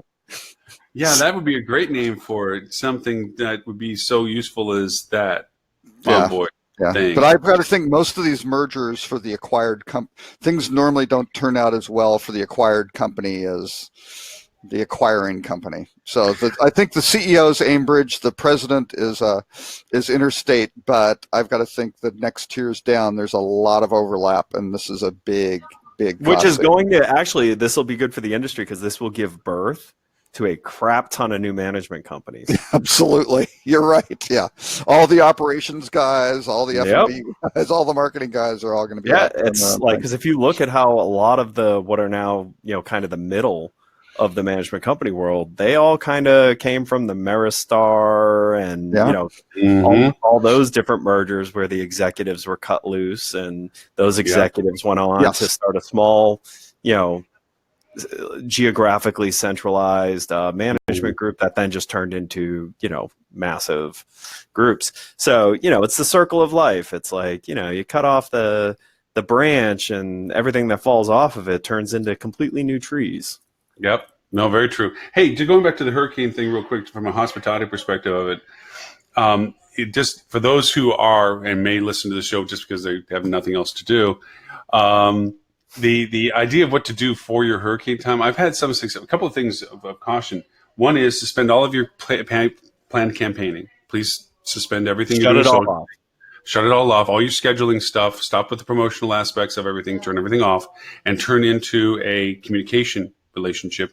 Centralize that only one person is in control of your messaging. Just one person, not your marketer, but who would be rating out notifications. And don't forget that gouging is illegal during times of emergency. God sakes, yes, please don't over and try to explain. Not only illegal, it's a dick move. So, yeah, it's a total. Yeah. On the other side of it, what I would also go for reparations of opportunity is I would take everybody who's on your books that had to cancel and and depending upon your level of need or not, either give them a free room to come back with or something that says, we are so sorry that this is happening to spoil your travels. We know it's not our fault, but by the same token, we're committed to your happiness. We'd love to have you back at another time. And ideally what you should do is if they were a 2 or 3 night stay, offer them a free night on their next 4 night night stay. Because then you're actually not really giving up anything. Yeah. Yep. Yeah. And even if you want to give more, I'd even be recommending. And just be a good human being.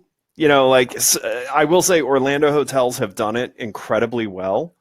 And Harris Rosen really was kind of the catalyst of the first hoteliers to do this when hurricanes happen. He goes down to his actual cost to turn a room, which for those of you who don't know, he has no debt on his hotel. So his actual cost to turn a room is in the low 20s for AAA 4 Diamond. Like $27, I think it was. Yeah. So, and because of that now, actually, it's funny, as I was talking to a friend, and I'm like, what are you going to do? Are you ready for the storm? He's like, are you kidding me? He's like, we're going to Disney. He's like, they're amazing. They bring in all this extra food. They bring in entertainment. They lower their prices.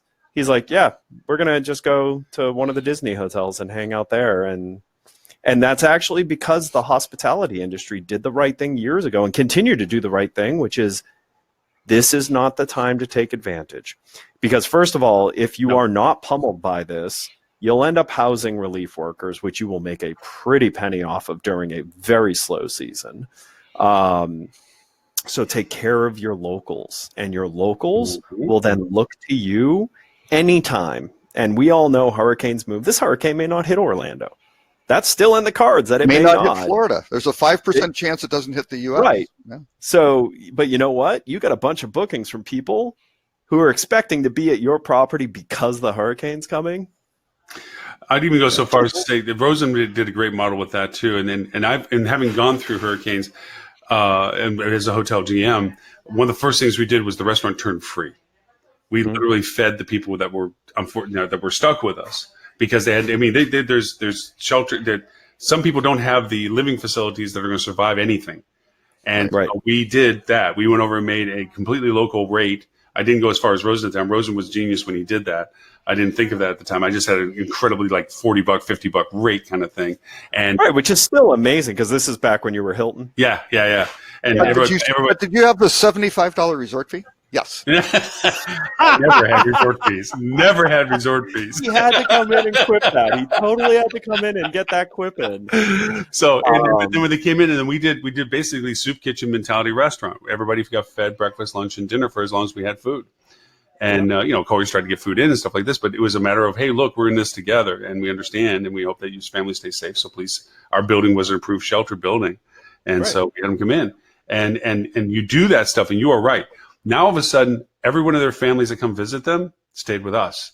Yeah. Every time we asked the community to participate in something, we were always invited. Because you became a member of the community. Right. Our business was seen as a community leader because we participated. You're seen as a huge benefit to the community because of how you acted when the community really needed you. Yeah. And there was plenty of times where the community was doing something to promote destination stuff. And they said, hey, can we put you on our thing? I was like, sure. What's the cost? Oh, we just want to put you on. Why? Because, and it happened more than one hurricane. We were always the hotel that they knew. I mean, we started having people that were within the government that they was there, and they were the ones that told the relief workers, when you come, this is where you need to go. Yeah. We support each other for that. And then there was other hotels that tried to exploit it and never were invited, never were included, never, they fought against everything about it. So it pays for itself, not in the dollars that you make during the event. Yeah, it's karma.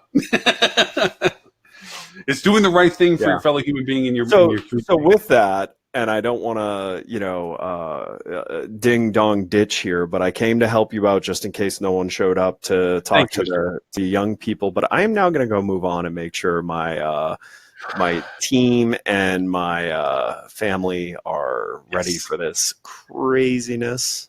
Hey, there's always an invitation. If you have to get somewhere that's better than where you're at, if it happens to be worse than here, you have an invitation to come down. Same here, my friend. I have an extra house right now, as you know, that you end up having to fill it in with dirt, by the way. But how'd that look? It didn't work.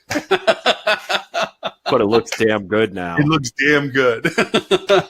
And that was done at a fraction of what I thought it was going to cost. So. Yeah, you were worried about that. Yeah, Paul said the same. But yes, by all means, and for anybody to take note of this when it comes to marketing strategy, I'm sure our next show on the 6th, which we do have a guest coming in, Stephanie's coming in, Oh, I'm sorry. I got to go look up what her actual title is, but revenue management. A host. Co-host, a host of the show that organizes these things would actually tell the other hosts of the show. I know. I got to go look it up. You know me and names. Details like whose name did I butcher last week? Vikram's. I butchered Vikram's name last week, right? You'll never do it again, though. Right? I got it burned in my brain now. It takes me that much. After all the crap I put you through for it, you'll never make that mistake again. Oh, from Red Lion, Stephanie from Red Lion. Oh, cool. So, I'd be interested to hear what their post-Calvin revenue strategy is, because he had very specific revenue strategy for them. Yes, he did. I still have them all on paper. His rate tree is still what I consider to be a brilliant model, to be honest with you. Yeah.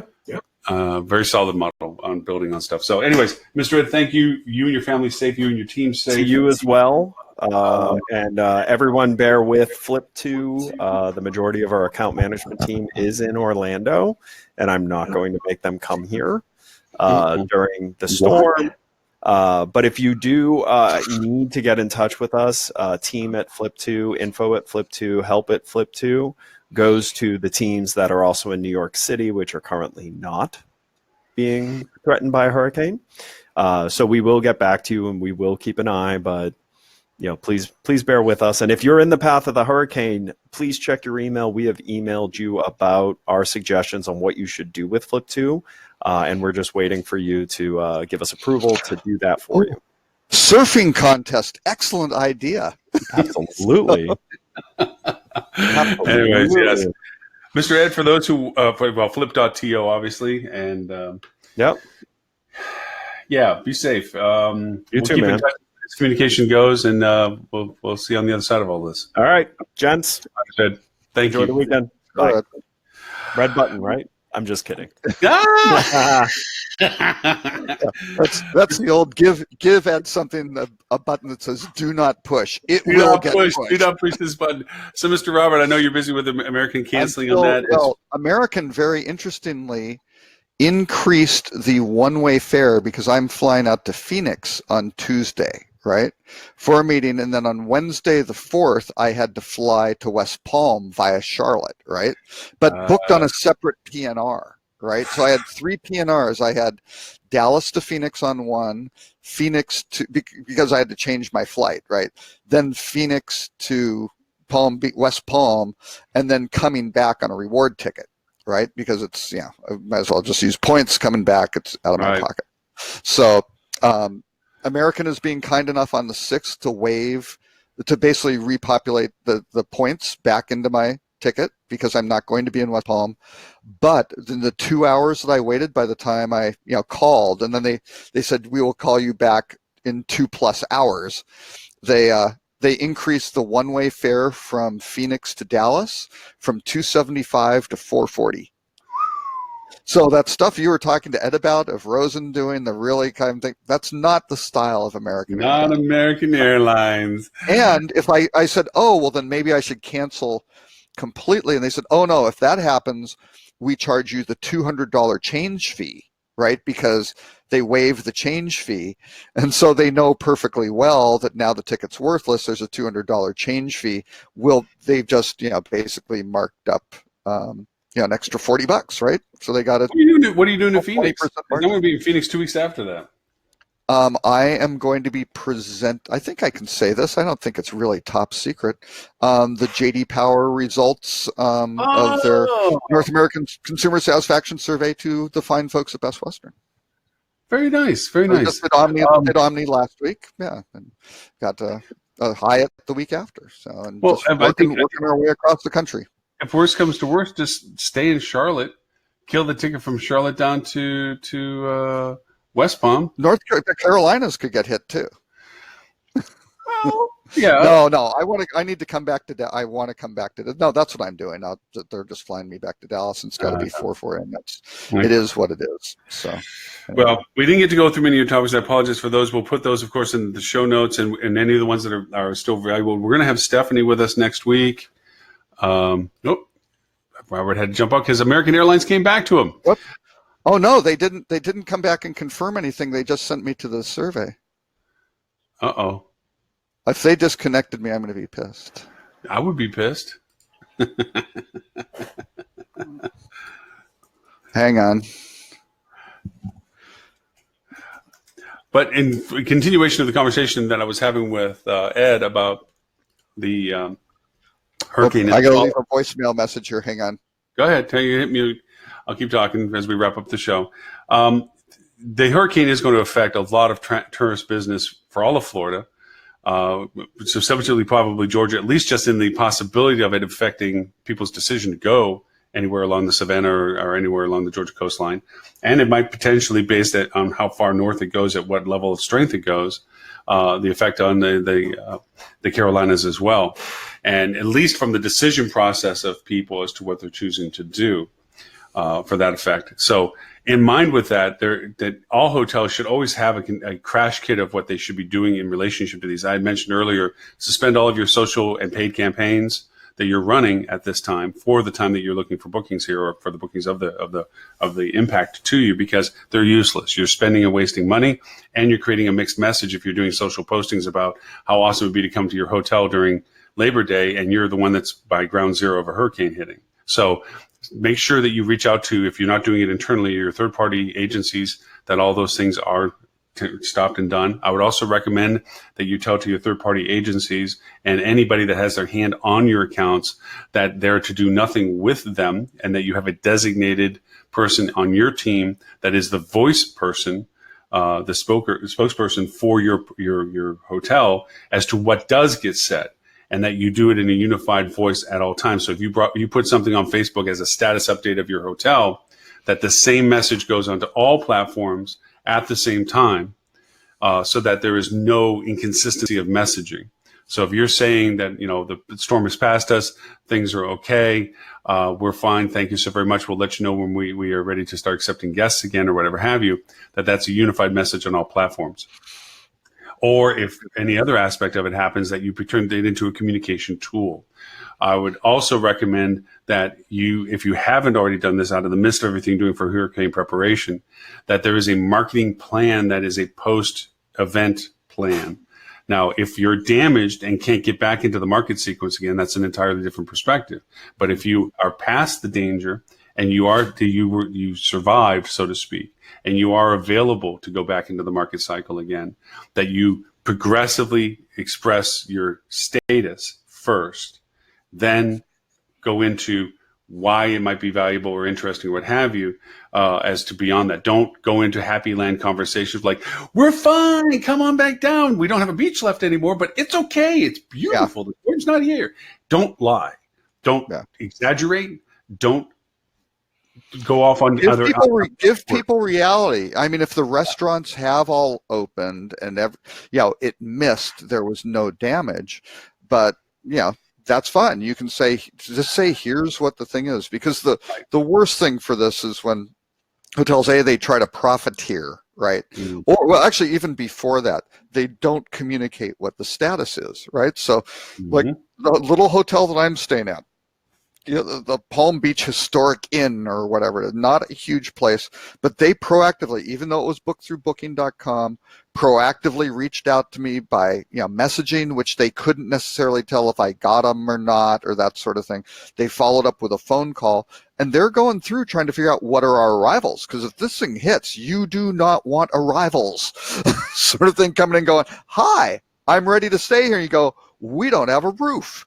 That sort of thing is a bad combination. And you can go, oh, force majeure, it's not our fault. But what can you do to prevent these problems with these guests? So these guys they've won me over, because it's like, wow, that's fantastic. I mean, I thank them on the phone for being so proactive and communicative. That's and to Ed's point, it's history teaches lessons, and for the places that have been hit or have gone through these processes before, they have learned their lesson of what not to do, or hopefully have learned their lesson of what not to do, in the sense of don't tell, silence is golden, let them figure it out. If they show up, we'll still take their money and put them. No.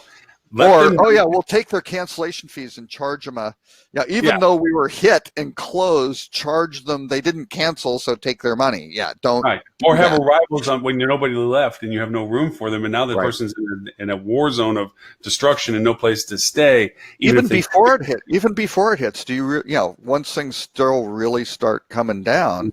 If you're in the cone toward the center of it, and you've looked at these models.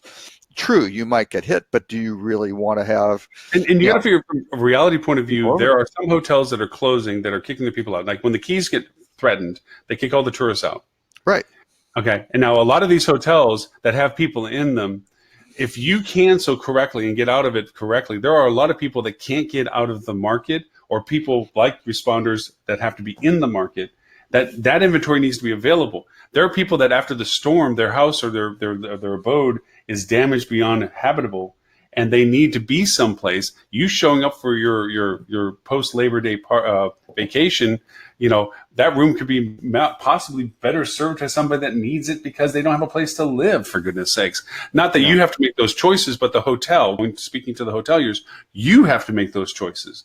Do you close your hotel and suspend all arrivals, knowing that you're going to be a valuable asset to inventory locally? Who knows? But those are choices that you have to face. The key element of this is it's going to affect you two things right now, all of these markets. One, all of you're going to have to replan what it's going to take to try to recoup some of the anticipated revenues from this loss for this weekend. Right. You're just going to have to re-strategize your fourth quarter and see whether or not there's a way or not, and be honest with, as if there isn't, to recoup some of this value proposition. Two is you ain't working on budgets, and you ain't doing normal operational activity. You won't be for a couple of weeks. So you got to figure that into your whole process of timelines now, because as we always laugh about, we as an inventory have a budget season. And so you're just whacking out 2 weeks of the middle of the peak of what you would be doing this for, and you're going to have to reevaluate that. Plus, it may change your whole FF&E perspective for next year, depending upon damage. And inventory availability, which means revenue opportunities. You have no idea what this is going to do to you. So all that, you might just be throwing a bunch of stacks of paper out the window of what you had planned for budget because your inventory has changed or your products have changed. And your market may have changed depending upon damage and so forth. Because you know that the media is going to pounce on all this and they're going to look for ground zeros. They're going to look for Mexican beaches. They're going to look at devastation. And they're going to look for ways to show how bad things are. And all that ripples onto you if you're in that market. So these are all things that you're going to have to construct through. And you should have open, if you're dealing with third parties and so forth, after this danger has passed, you have to have some hard conversations. Where are we? What's our condition? What's our value proposition? What are our opportunities? And evaluate them to inventory changes and everything else. It's a game changer. It's just not a weather storm that passes over and we dust ourselves off, get back up, and go back to biz. This is not that thing. Hurricanes are never that thing. So, well, no, and some of the hotels will decide, we'll just use force majeure, business interruption insurance, whatever it may be, to try to get by on that too. So there are huge ramifications of your staff. Are they employed or no? We've laid everybody off and things like that. Nobody's getting paid. You can do a lot of short-term things that can really wind up damaging the property and your operation, things like that take maybe harder to recover from than the storm damage. Now, keep in mind, I know we're speaking about this based on a hurricane, based on hitting Florida, based on going to Georgia and South Carolina and all the rest of us, but it could be an earthquake. It can be a firestorm. Right. It could be a lot of things. The emergency planning Lauren, process. This week you are predicting, you heard it here, breaking news, Lauren Gray is predicting hurricane, earthquake, and firestorm impacting all of those. Yeah. Lauren angling to replace Jim Cantori. Hoping to replace Jim Cantori when he retires to be out there. Well, look at this. Look at Las Vegas. They had to go through the whole grasshopper season. I mean, that made an impact. Now, granted, who cares about grasshoppers outside when you're inside gambling? But everything affected. I worked with someone who had an insane fear of grasshoppers. Oof. I mean, just crazy fear. And you're like, it's a little bug and it's not dangerous. It's not going to bite. Freaked out. Same thing you see with someone with a really, really severe clown fear. Same sort of reaction. Yeah, not good. Well, so everyone's listening to here. That is in the path of this, whether they know they're in the path or not, because the cone of uncertainty, where it's going to land. But all of our Florida friends, all of our Georgia, Carolina friends, and everyone else is going to be impacted by it. We hope all of you and your teams, your families are safe. They stay safe. And that you weather the storm literally well. And that we'll probably make this centric to our conversation in the weeks coming ahead. Like I said, we have a guest speaker next Friday, Technology Working, which I believe it should be. Where I'm located, I believe, hopefully, fingers crossed, we won't be suffering the worst of the damage potential, but you never know. This stuff is an unknown entity. 7 days ago, they were predicting it was going to fizzle out and turn into a tropical wave. And now it is a category 4, potentially higher. And here's my recommendation. Do not look at the Weather Channel. Do not look at CNN or Fox News or any of the cable news guys. Go to wonderground.com/Cat6. It's the Category 6 blog by Dr. Jeff Masters, who's the founder of Weather Underground. It is the best source for tropical storm information. Mike's Maps is also good. Mike's Maps is good too. Yeah, that's true. Mike's Maps is good, but this one I think they publish twice a day, and it's dead on. No hype, right? All tech. What? It's no hype. Right. No hype, yeah, not a lot of emotion. I mean, they will say this is a dangerous storm. Yeah. Get out and things like that. It's not hyped like they're. Oh no, and they go through the. Basically they published their thing this morning, and they have the track forecast and everything. And there's a 5% chance it completely misses the U.S. There's a 20% chance it'll miss landfall in Central Florida. Right now, that means there's 75% chance it will. But you start going through all these. To give you a real after this, when I was running a Hilton in Melbourne, and I think it was Hurricane Jean, or I forget which one it was. Anyway, Jim Cantori was with us, literally, and so we were looking at the Yeah, TV. because he wasn't going to stay. He's smart enough not to stay on the beach. Right. So we're watching Jim Cantori on the TV, and the wind's blowing him as he's talking. And we're like, we look out the window outside. It's like, where's he at? Because it's kind of sunny, and he's it's at the not corner of a building. Yeah. No, but he was between our two buildings, which has a bit of a wind tunnel effect. Yeah. So that he looked like he was in the bad weather kind of thing. And we've seen it with the one guy, that one weatherman who's holding on like it's blowing, and the person's walking by with their dog.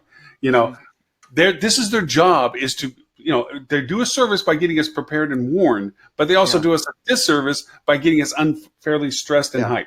No, the best one was the woman in the canoe, and the people walked by in probably ankle deep water. It's like, how is the canoe even floating? Right. All right. Well, we've taken this to its limit, and again, thank you to Jason. So I was off for a little while. You covered one news story. Excellent job, guys. Good. We did Ambridge, and IHG. And you didn't do the rut-row, but that's okay. That's fine. Let's do the quick rut-row. Go do the rut-row. The rut-row was kind of a legitimate rut-row. It wasn't. We've had some pretty dark ones the last couple of weeks. Yeah. So lightened it up a little bit. This is just a pure business one. Tourism was up, so why is New York City's hotel room revenue slumping? Which I think was said a very good question, because they're basically, you know, that New York City, really kind of bucked recent RevPAR trends. So they were up 3.5% versus 2.9% for the U.S., but this year, not really. So New York room revenues for the first half of 2019 fell 3.8%, projected to finish down around 2.1% for the year's worst output by the hotel sector since 2015, according to recent data. So RevPAR for all U.S. hotels is expected to grow 1.6%. They're down 2.1%. So that's a 3.7 point swing. That's a lot of basis points. So, but they're also going to draw a record 67 million visitors this year, right? So that you're like, wait a second, we've got people here. What's going on? So they have an interview with the folks at Vornado with the Crowne Plaza, Times Square, and Hotel Pennsylvania. They're talking about what's going on there. Yeah, I think you know those guys. So. I know those guys exceptionally well, and the fun part of it is Hotel Pennsylvania, being a previous client and so forth. Our other clients we have in Midtown, we don't do the Hensel Hotel Pennsylvania anymore. Our RevPAR has actually been up almost 4.7% over the year. Well, there you go. That's good. Well, especially if the city's down 1.6. Well done. Congratulations. So I'm smiling. This going. Yeah, that's a shame. Yeah. So, but anyway, they take note of the short-term rental issue, which basically, which I've been saying for years. The problem isn't that everybody wants to stay that instead of a hotel. It's when you get these compression nights when you're really busy. All of a sudden, you can't go, jack your rates to the ceiling. It just doesn't happen, right? Because people have added enough inventory where, dynamically, and that's a big concern. So anyway, they talk about the new Six Senses and a new Lyric property and things like that. And when's it going to improve? I don't know. There's a lot of development still, so we'll have to see. And actually, they did make a very interesting point that with the new defense by Airbnb is they're falling basically behind the Communications Decency Act, and that's the one that says, hey, you can't sue the platform for the content that's on it. They are just, they're just technology. They aren't the content providers, right? Which I would think with Airbnb, that is a real stretch, right? But I guess that's now the new defense. So they can just, again, string things out to the point where people can run these illegal hotels without. Their strongest suit to play on that part is that there are some inventory that's in market that is by law not allowed to be sublet. Right. Oh yeah. By certainly apartment rent control places, things like that. Right. Absolutely. You can't touch those. Shop because those should not ever be allowed to be sublet.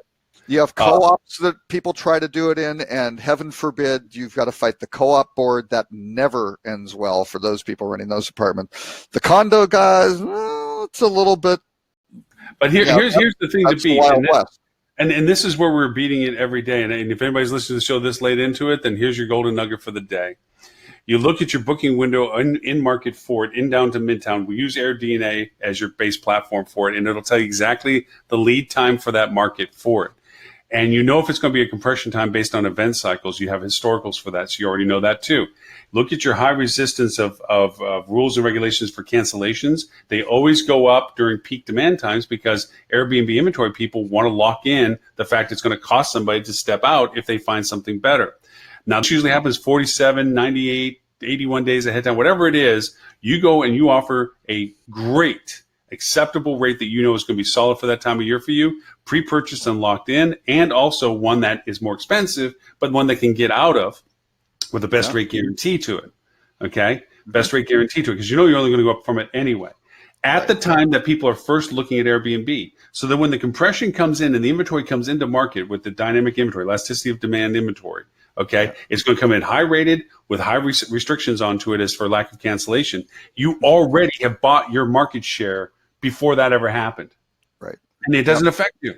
You're good. So Hotel Pennsylvania, do the same thing we were doing for you before. Do that.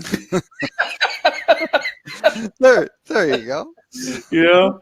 Oh, anyways. Yeah. So an interesting thing, though, actually just to tail on, because they had another, some Calibri stats on about loyalty contribution continues to rise across the U.S. hotel bookings. I kind of wanted to tee up that one and then do the rut-row because they're kind of in conflict again. Yeah. So this basically we should touch it back. We're going to talk about revenue management next week anyway, so maybe we can bring back some of the ones that we didn't get. No, we have no inventory carryover of these news items. The news continues, Lauren. Maybe we'll just bring up the top. Actually, it was interesting though. They said that occupancy declines of for the first 6 months of the year, occupancy declines of 1.9% year over year, right? And I'm kind of looking at that going, wait a second, that doesn't jibe with the stats that I see year over year, because if I'm looking at occupancy percentage, hang on. Wait a minute, are you saying you disagree with Cindy SD Screen? I don't know. My numbers are you contesting? I show year to date as the U.S. hotel industry. Now mine isn't exact because I'm doing weekly numbers and I don't have it weighted for supply growth and things like that. But I have it down 0.1%. Right? That's a big swing to 1.9%. That's a 1.8% difference. That's a lot. And then only modest ADR growth. The ADR growth is 0.3% ADR growth, right? Technically 2%, so, right? 1.9 and plus 0.1. Yeah, pretty close. Yeah. So, but then ADR growth, they said was 0.3%, and I'm showing 1.3% growth. Right? So you kind of look at it and go, the portfolio of hotels, which are the major brands, appear to be grossly underperforming on a RevPAR basis, at least in terms of year-over-year growth, versus the market as a whole. I don't know. But that's certainly not good. And then the really interesting one, as I said, and the headline was, loyalty contribution continues to rise across U.S. hotel bookings. It was, okay, room nights booked by loyalty members increased 4.4% year over year. So that's definitely larger than the occupancy, things like that's fine. To 53.9%. Again, these are major hotel brands, right? I believe. But the interesting thing is that they said, when looking at bookings by source of business, brand.com and OTA bookings continued their dueling track meet, each with 6.6% year-to-date growth overall. So the question is, brand.com versus the OTA. I think brand.com's normally smaller than the OTA, right? Generally speaking. Right? So that means 6.6% growth. The OTAs in real room nights are growing faster than the brand.com. And there's a gap between this brand.com growth of 6.6% and room nights booked by brand loyalty members of only 4.4%. So it's like, are you not onboarding these guys? Are they not? I don't know. All these numbers don't give me a lot of comfort that the major brands are doing that great. And then again, the assessment is, while it's encouraging to see guest paid ADR hold steady, again, it's flat versus the industry going up 1.8, or even show modest growth in some chain scales.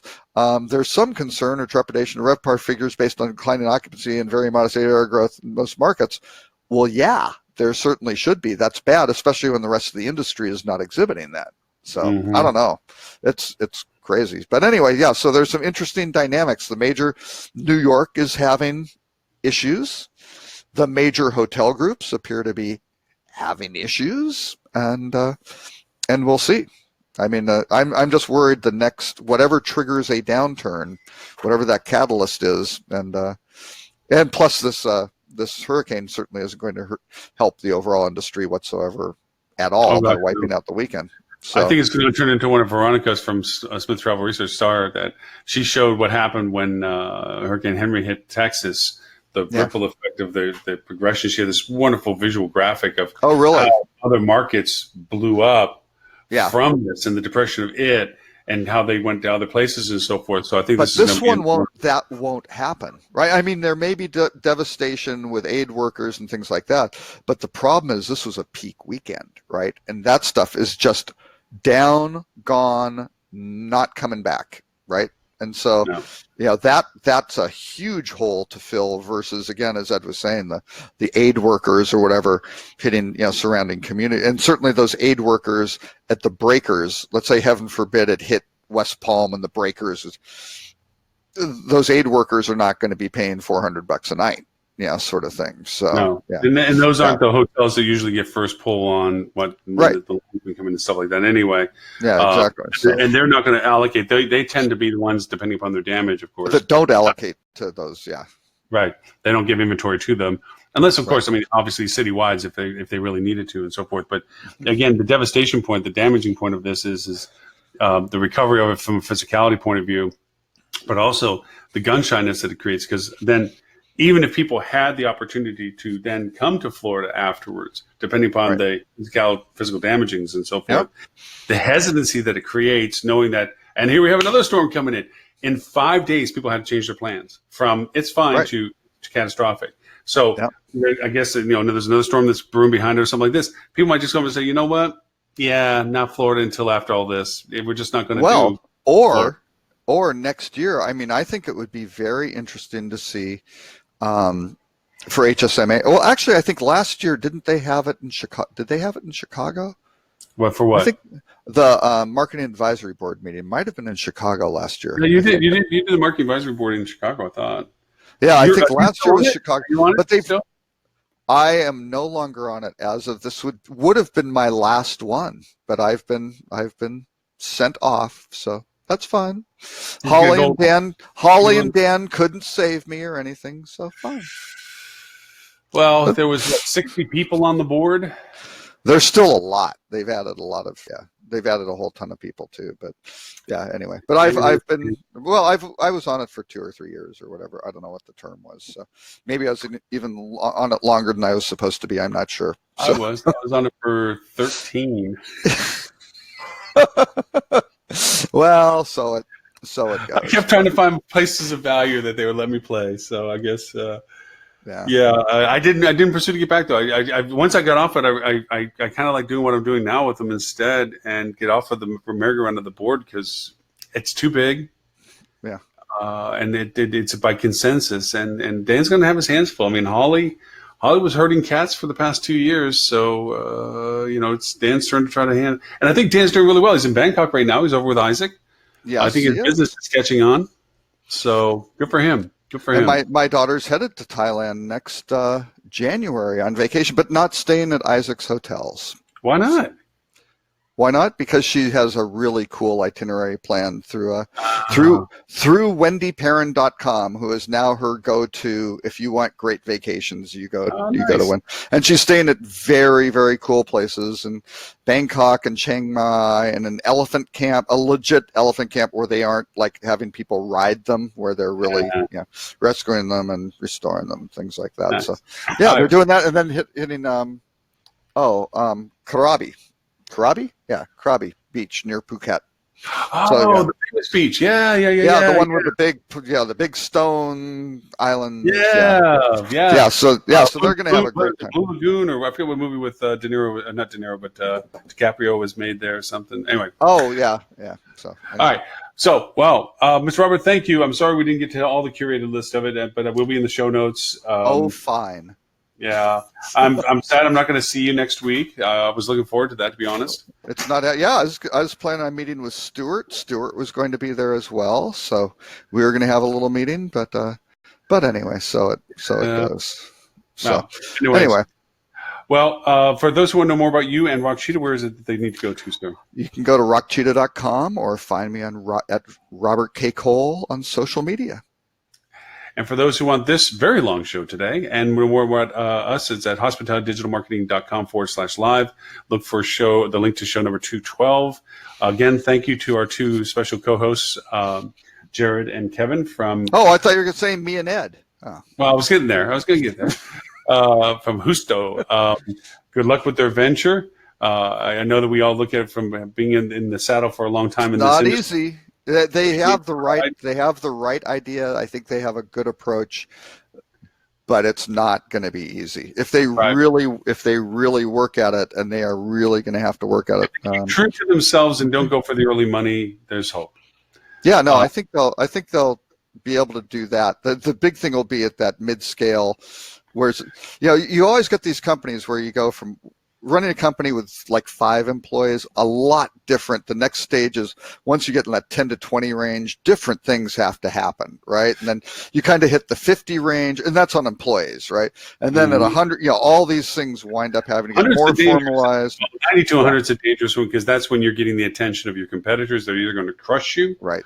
Or you now have serious competition, or you have somebody that wants to really seriously buy you. Yeah, you've got your burn rate. Your burn rate is up. So if things then you don't develop the way you want, you wind up you have issues. And from a management perspective, when you start hitting 40 or 50 staffers, you start losing that individual engagement as an owner of the of the company to your staff, because there's just you can spend all day talking to your staff or letting your staff run the business, and you rely on others. Look at Ed. Ed can't name another name of a staffer on Flip2, I don't think.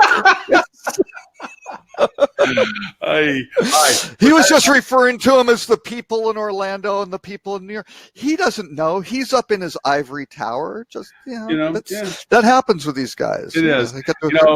And Stuart, I mean, I don't think he even knows the name of his staffers. I mean, Stuart doesn't know his own name. Little known fact. There it is. You call Stuart. You call Stuart. He doesn't respond. Cocker spaniels do better. Yes. Where's Stuart even from? South Africa, New Zealand? Where? I mean, I don't know. I believe it was some sort of some sort of British penal colony. I believe. Yeah. Not sure which one. Some sort of Holly, the land of perpetual colds or something. She'll chat roam, but she won't get on the show. I'm concerned about Holly's health. Yes, yeah. She's in Phoenix. You shouldn't have a cold in Phoenix in the summer. Certainly, no allergen can survive in that heat. Right, sort of thing. Yeah, exactly. You can't have any sort of congestion. It's going to evaporate even within your head, sort of thing, because of the heat and the low humidity. I don't know. Where's Tim again? What is Tim? What was his excuse this time?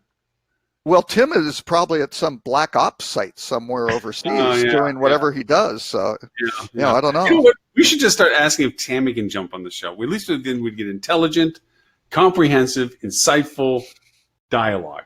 Tammy would not come on the show for exactly those reasons. She would be saying, I would want to do those things. And on this show, that is not possible. But she'd crushed Ed like a tin can. She'd put Stuart, set him down and line him up and tell Holly to get her butt on the show. She'd clean up the whole place. She would. She'd clean up the whole place. Yeah, but then it wouldn't have its rustic charm. All right. Well, Mr. Robert, thank you as always. Thank everyone for watching us. If you're still watching us now, thank you for that duration as well. Apologize for dragging it on an extra 20 minutes because I was on with American Airlines, who, I may add, told me it was going to be, instead of my 172 flight, it was going to be 440. Well, they disconnected me before doing it. I don't think they processed my credit card. So either that or they just gave up. It's still 172. They changed my flight, but they didn't change the billing on the ticketing, which for the people who are familiar with airline ticketing are completely separate transactions, right? The ticket has nothing to do with the reservation. So I may have done okay on this. You might have done okay. Or at least for my friends at JD, for the accountants at JD Power, I may have done them a big. And this goes to show you that favor. he is worried about cost. But all right, with that in mind, everyone, thank you so very much. We will see you next week for show 13, technology and weather permitting. And Mr. Roberts, just so you know, you're in the bad seat when it comes to, if I am having issues about being able to be there, I'll be having to turn the reins over to you and to give you direct access into Webinar Jam so that you can make sure the show stays alive. You've said that before, but you've never actually relinquished the. Well, because I'm worried about you, going in and saying, "Well, what's that red button do?" Yeah, yeah, but I should go make sure that you have direct. Yeah, we'll talk about that on the sidebar. But anyway, for everyone else, thank you very much. We will see you next week, willing.